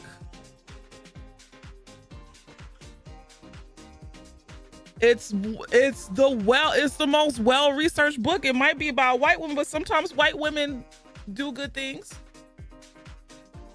All right, y'all heard it here first. Sometimes it happens. Sometimes. I'm not saying all. My word. Not take that back. I feel like I have this book. But that's not the book. Damn it, now I gotta look and see if they're not gonna pick you, Leash. I like white girls more better. Please. Oh shit. But no, we don't have to. We can read this later through the year because I know around October. I know around October I want to do a horror book.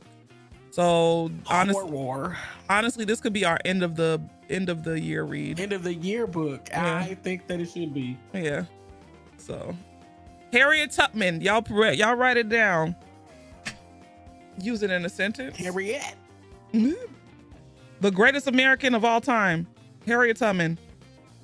The name of the book is called Harriet Tubman, Portrait of American Hero, Bound for the Promised Land. But that's the end of the year book, so y'all ain't gotta worry about that right now, unless you just want to be, ahead of the game.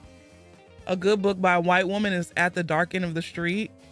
Trigger warning essay, but it's a very well-researched book about Rosa Parks as an investigator of essay of Black women for the NAACP pre-civil rights. Ooh. Ooh, hold on. Put Prim, are you in the Discord? Somebody put that in the Discord. I got you. Hold on. What are we reading next? Let me go ahead and. I'll have the book. Let me go ahead and to read that damn here. Hold on. I'll have the book that I want us to read. Literally, just give me a couple of days, because one, I do want us to do a longer read because I'll be away or whatever for a month, so it'll give us enough time to read.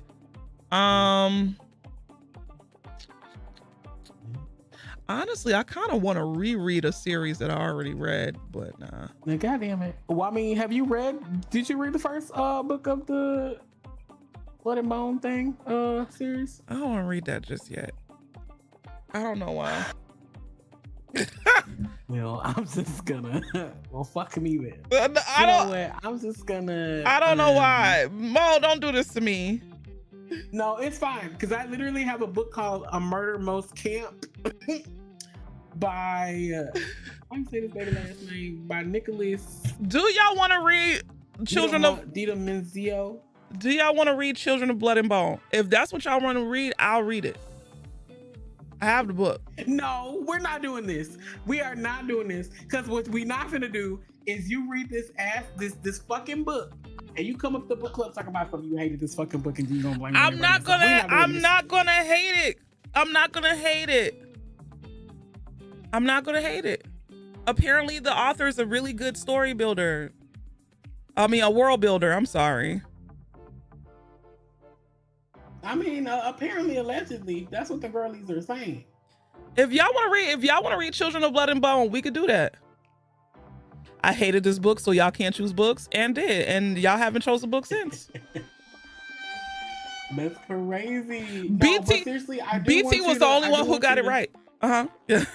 Please, I do want you to like sincerely think about the next read. I don't want it to be just. No, though, we could, because it's a book that I want to read it before the movie comes out anyway. And seeing I'm not ready to read it right now. That's not what I'm saying. I'm being selfish. I am not ready to read it. Mo, young man, please. You're killing me. You know what? That's fine. It is your book club. Let me. No. At this point, it's our book club. At this point, God damn it. I'll figure it out. I'll literally let y'all know in a couple of days. I gotta do a little research. No, but if you do end up picking that book, that's fine. Okay. Fair enough. Because I got until July to read it. Yeah. Like middle of July too. I got. I'll be gone for a while, y'all. Y'all gonna miss me? Yes. In fact, I'm trying not to think about it. I have one book I gotta read by the 28th of this month. I got another book I gotta read by May 5th. Not BT say I'm gonna be free. One. Please. I got 2 to read in June. And then the other one, yeah, I don't know. But go ahead. I'll figure. I may or may not read this. I'll figure something out. We'll get something. Y'all don't mind reading another. Y'all want? Listen. I like what I like. I like, I could find something lighthearted, but I don't know. I mean, please do. I need a break. You don't. I want to giggle and gaggle, maybe kick my feet a little, but not too much, because some people be a little weird. You don't want a break. Authors be a little weird. I don't. I'll figure something out. Just saying. Oh my God. We need a little silly goose book. Yeah. And honestly, if I got a little dark humor, I'm trying to flip through my Do we need to be? We don't need to be. I'm a silly goose. We're silly goose enough in the stream. We don't need to be silly goose in our reading. Can't that reflect over in the reading? I hate silly books. Why am I laughing and reading? Reading is serious. I'm just kidding. Don't pay me no attention. I'm just being a jackass. That's cool, baby. Sometimes that happens. Listen, me and my silly goofy books over here. That just, I'm being I read one book in March. Really? I read one book in March. I have to start reading books outside of the book club. I've been slacking. I've only been reading. I think that was the only book I read. No, I'm lying to you. Because in March I read Homegoing by Ya Jessie, which I did not anticipate to read that book. I was in a reading slump. And I loved every fucking bit of that book. But I hate that it was the only book that I read, because I be reading. You be reading. Yeah. Even when we was at DreamCon that one year, you was reading at a damn convention, reading. Nerd. Listen. And this month I've only read this book. Am I lying?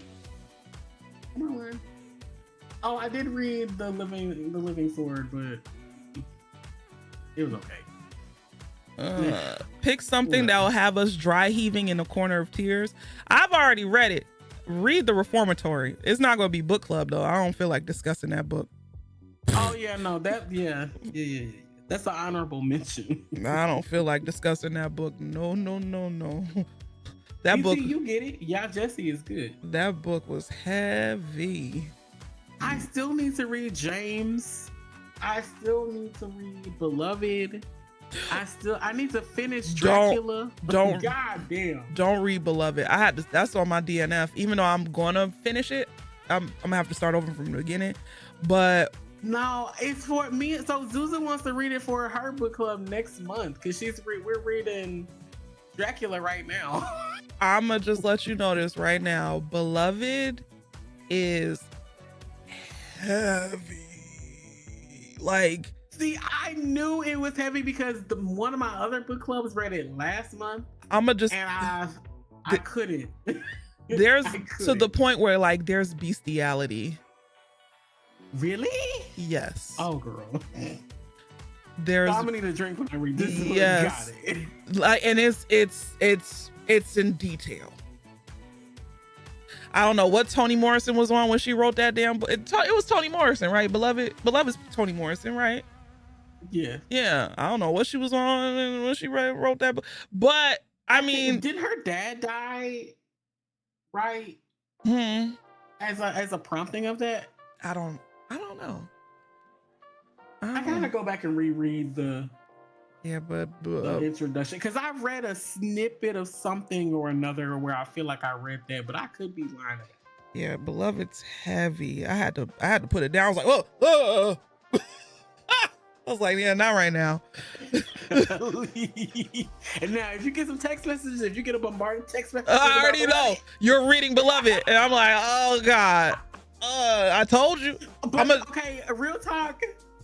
My silly goofy book that I really want to read is what is that book? I gotta find it. I literally just had it. It's a sheep detective book. Not sheep detective. Oh my God, yes, it is. Let me tell you, me and Deanna had gone to Barnes and Noble.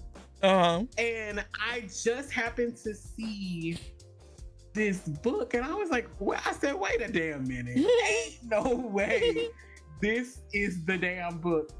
And this particular book had like either just come out or something. It's like the Sheep Detectives. I think is what it's called.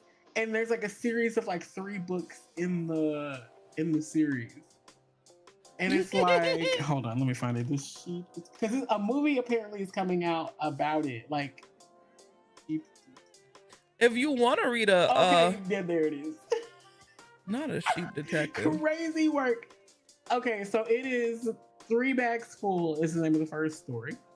And then the second book is called Big Bad Wool. And it's essentially these sheep who are trying to solve this mystery of like how and I think in the first book it's like what happens to a shepherd that's like that lives down the road. And then the second book is about specifically their shepherd. They're trying to like save their shepherd. So I was like, yeah, I gotta read these. So sounds like a great silly goofy time. So it's a retelling of like what are those little what are they called? I don't know. I guess so. Fairy tales. Fairy tales, yeah. So it's like what's that game? And it was. I don't think it is. I don't think it is a retelling. I think it's just. I think they're called these things to make it funny because it's about sheep. Okay. Yeah. My word, you would find that. Yeah. That is just so funny. And then I ended up getting 3 books by the author that day. Because the first book, I got those 2 books, and then I got like, it was like The Sunset Years of Agnes Sharp. Because it was like, because what grabbed me was it was like old people doing crime, and I said, oh, I gotta read it. Oh, I love books about old people. It's crazy because I'm playing Tamagotchi, whatever the hell, and like most of my island is like old. They're all like older or like nobody's under 25 on my island right now. And most of the people are old. I don't know. And they messy. I love that little game. Is so. You gotta connect with Trin in his island. Oh no! Oh my God. Oh no! I didn't think I was gonna like the game, but I played the demo first because I'm like I'm not shoving out $60. But the demo was good.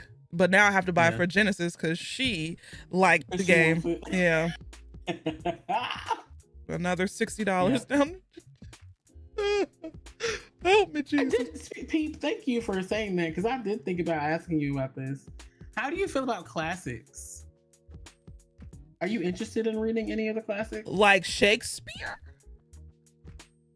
Or like the great, or like the Great Gatsby, or oh, you know what show? You know what book they're adapted into a show on Netflix? Lord of the Flies. Really? I loved that book in high school. Lord of the Flies was crazy. I didn't have to read that in high school. We read. Anna did, and my sister did, but I didn't have to read it. We read Lord of the Flies, and we read Animal Farm. I love Animal Farm, even though I don't. Farm earlier this year, and I was like, oh, child. Animal Farm was so good, to the point I would reread it because it's been so long since I read Animal Farm. So there's some stuff that I forgot. But yeah, Animal Farm is very short. It is short, but I was surprised that it was. But Lord of the Flies is supposed to be getting a show. So I feel like most kids like those books because it's really geared towards that age group. Lord of the Flies gets a little crazy, you know, most definitely. From what I've heard, it is a wild and crazy time. Yeah, Lord of the Flies it could be an adult read, because you know now can high school kids read it? Yeah, but can they grasp a lot of the themes? Yeah, with teaching, but yeah. Another good classic, A Tale of Two Cities. Not an easy read though. I don't know. I want this book club to be fun. Yeah, because Orzel is doing, like, her book club is basically they're reading the classics. Okay. So I think it was the best of times. It was the worst of times. Please. So I think last time we read Frankenstein, and then now we're doing Dracula. Okay. And then next we're doing Beloved, because technically Beloved is a classic. Yeah, it is. A lot of Toni Morrison's books are classics. It's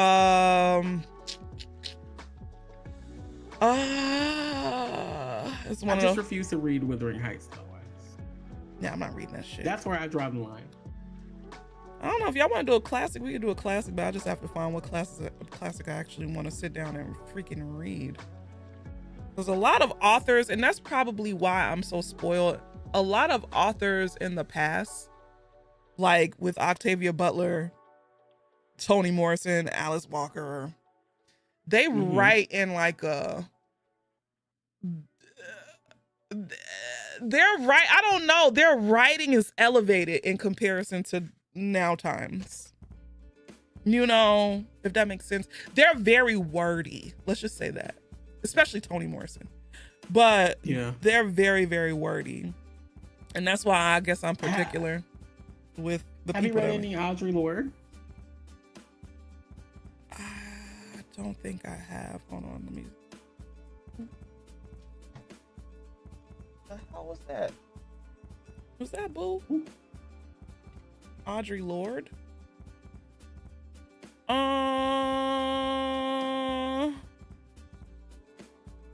I don't think I have. There's no hello? Oh, is it just poems? No.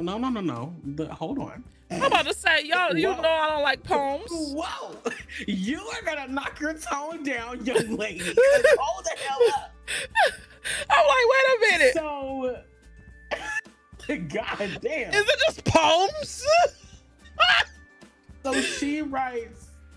So she has written a fictional book called Zombie, if I remember correctly.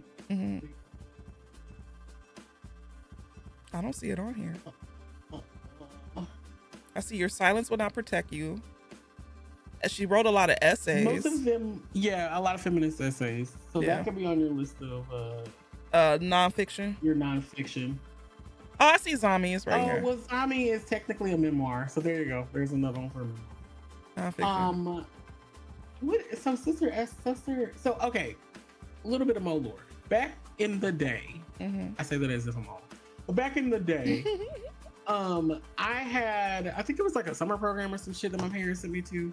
I had a English professor at an HBCU who gifted me a limited edition collection of Audre Lorde's stories. It's literally 3 books in one. Jesus. It's Sister Outsider, which is this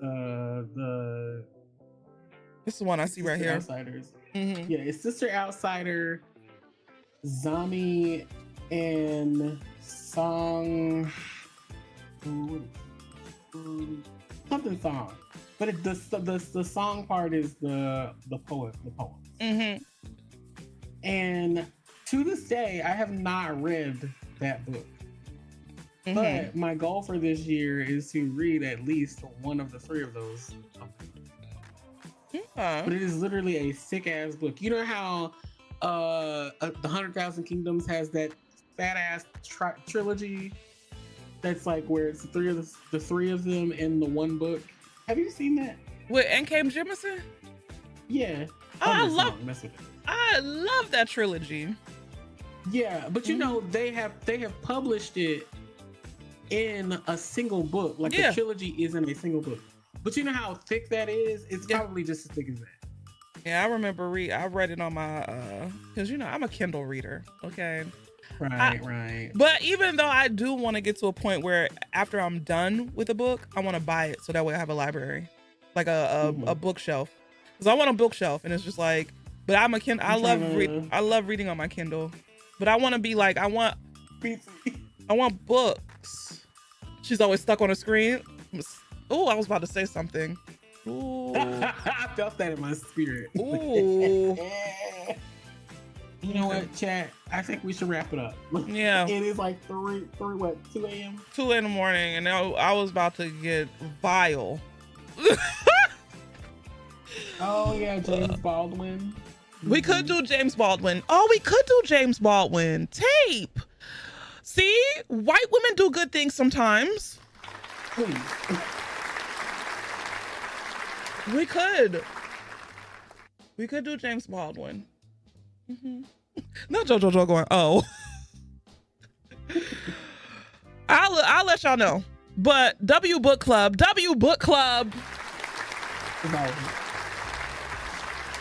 We're still in there. People really thought that the book club wasn't gonna last. And now look. Are you doing this out of spite at this point? I think I am doing it out of spite, but I do. It's holding me accountable to read. To read.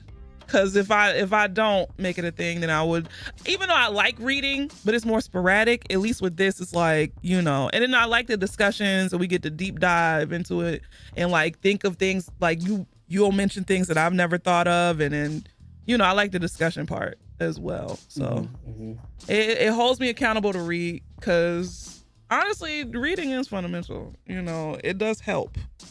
You know, I love fiction. And I love reading, so I gotta, cause shit, they banning books, so yeah, you gotta do some stuff out of spite, and I'm not doing it out of spite for y'all. I'm doing it out of spite for these Yakubians. Yeah. Before we go, I have another book. I don't think we should read this for book club, but this is a book that if you can digest it, you should read it. It is called The Prophets by Robert Jones Jr. Can you please put that in the Discord? Thank you. I had to read it for another book club of mine, and holy fuck. I believe you. Black love, but holy fuck. Every time you say a book and you're like, oh my God, I know it's crazy and wild out of this world. I've read your recommendations. I'm like, oh, Mono's ball. Yeah, you're if you thought you cried on the Reformatory. Oh, I don't think I need to cry. You probably still won't cry as much as you did in the Reformatory, but this one is it's heavy. Yeah. Oh man. Oh no, that's a threat. What? Because I call Tape a good white woman? That's crazy. Sometimes white BT reading the synopsis is gonna be a tearjerker, oh for sure. Oh no, the crying. Oh, well. Yeah, I do recommend you at least read the synopsis. I'm gonna read it right now while you're on the phone. What is it? Sounds great to me. What is it? What is it called again? The Prophets. Prophets. Yep. By Robert Jones. Yep.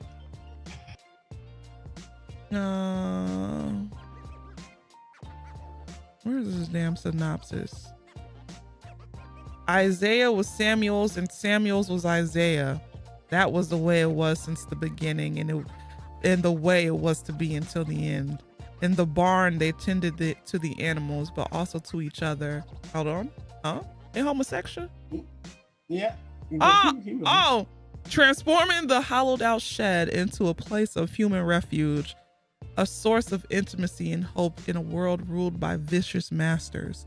But when an older man, a fellow slave, seeks to gain favor by preaching the master's gospel on the plantation, the enslaved begin to turn on their own. Isaiah and Samuel's love, which was once so simple, is seen as sinful and a clear danger to the plantation's harmony. With a lyricism reminiscent of Toni Morrison, Robert Jones Jr. fiercely summons the voices of slaver and enslaved alike, from Isaiah and Samuel to the calculating slave master to the long line of women that surround them, women who have carried the soul of the plantation on their shoulders. As tensions build and the weight of centuries of ancestors and future generations to come culminates in a climactic reckoning, the prophets fearlessly reveal the pain and suffering of inheritance, but it is also shot with hope, beauty, and truth, portraying the enormous heroic power of love. I don't think I want to read that, Mo. When I tell you no notes about the women in this book, I don't think I want to read this. No notes about the women in this book. Because I already know if you are in this chat right now and you happen to read this book, let me know.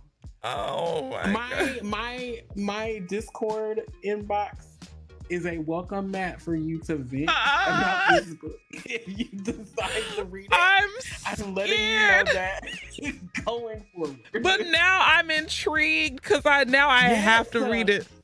Oh, like literally because there's another book club that I'm in, and this person also reads books similarly, like in the way that you do, but they have a lot more horror books in their like repertoire. So this year they were like, "Oh, we're gonna do some more stuff." I had literally never heard of this book, and I said, "Oh, okay, whatever." And my dumbass, when I read a book or when I see a book, 9 times out of 10. If I'm on the run, I don't read the synopsis. What I read are the tags. All I saw was the LGBT in that other thing, and I said, "Oh, we're good. I fear we were not good. I fear we were not good by the end of it. Now I'm gonna have to read it. I fear. I said, "Oh, so you just took me out back and shot me a couple times." Great. Y'all know I have to do things to feel things sometimes. So Please. Let me go feel the feels. Oh my God, Mo. Not like drink. Oh, look, Yakubian spirit. Get your white ass out of here. Not Jesus follows. Yakubian spirit. In chat. All right, Mo. Thank you so much, as always. No problem. For your dedication and just thought, especially for this book club, but not only the book club, but for the community. I really appreciate you. You know this. No problem. All right, Mo. Good night. Good night. Oh man, W Book Club. Mo! Not you removed the timeout on BT. He's the devil. He's not a Christian.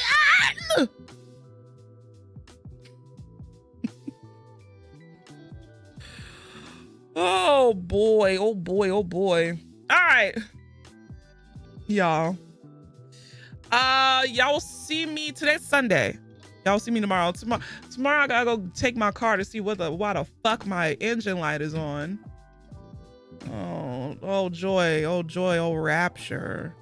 So if I come in tomorrow all sad, it's because, you know. You know. But anyway, y'all take it easy. Apparently Baron will be able to play Baldur's Gate, so that's the plan. If Baron can't play Baldur's Gate, if something comes up, then I'll just play some more mouse PI detective or whatever. So yeah, I thought you said to check AutoZone, they won't play you. I'm gonna just go to the place because I gotta get my oil changed anyway. So I'm gonna just go get my oil changed, have them check my fluids, and then run a diagnostic. So, and if it's in, they can't work on your car unless you give them permission to. So I'm gonna see what the fuck is going on.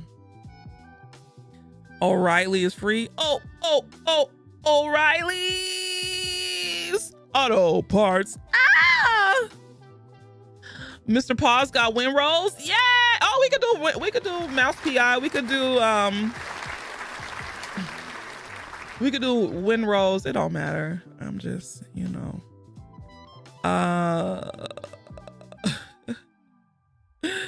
We're gonna be pirates. We're gonna touch booty. Not let me get win rolls. Y'all better hurry up because it's only room for 8. And I get automatic spot. Don't ruin the moment. What did I do? We're gonna go capture some booty. You wanna capture booty? Why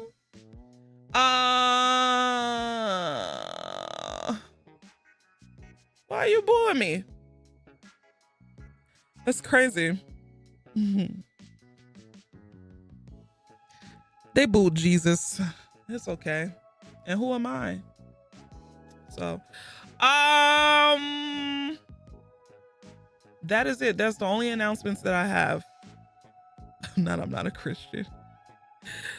Yeah, take it easy. They booed Judas too. You the Judas. Everybody's trying to do a coup d'etat. Coup d'etat. Bye, y'all. I'm going to bed.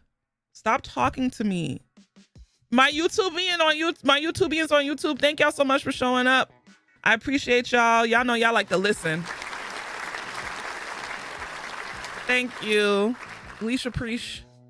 Come get your wife. What did she do? Oh Lord, y'all in there. Oh God. Yeah.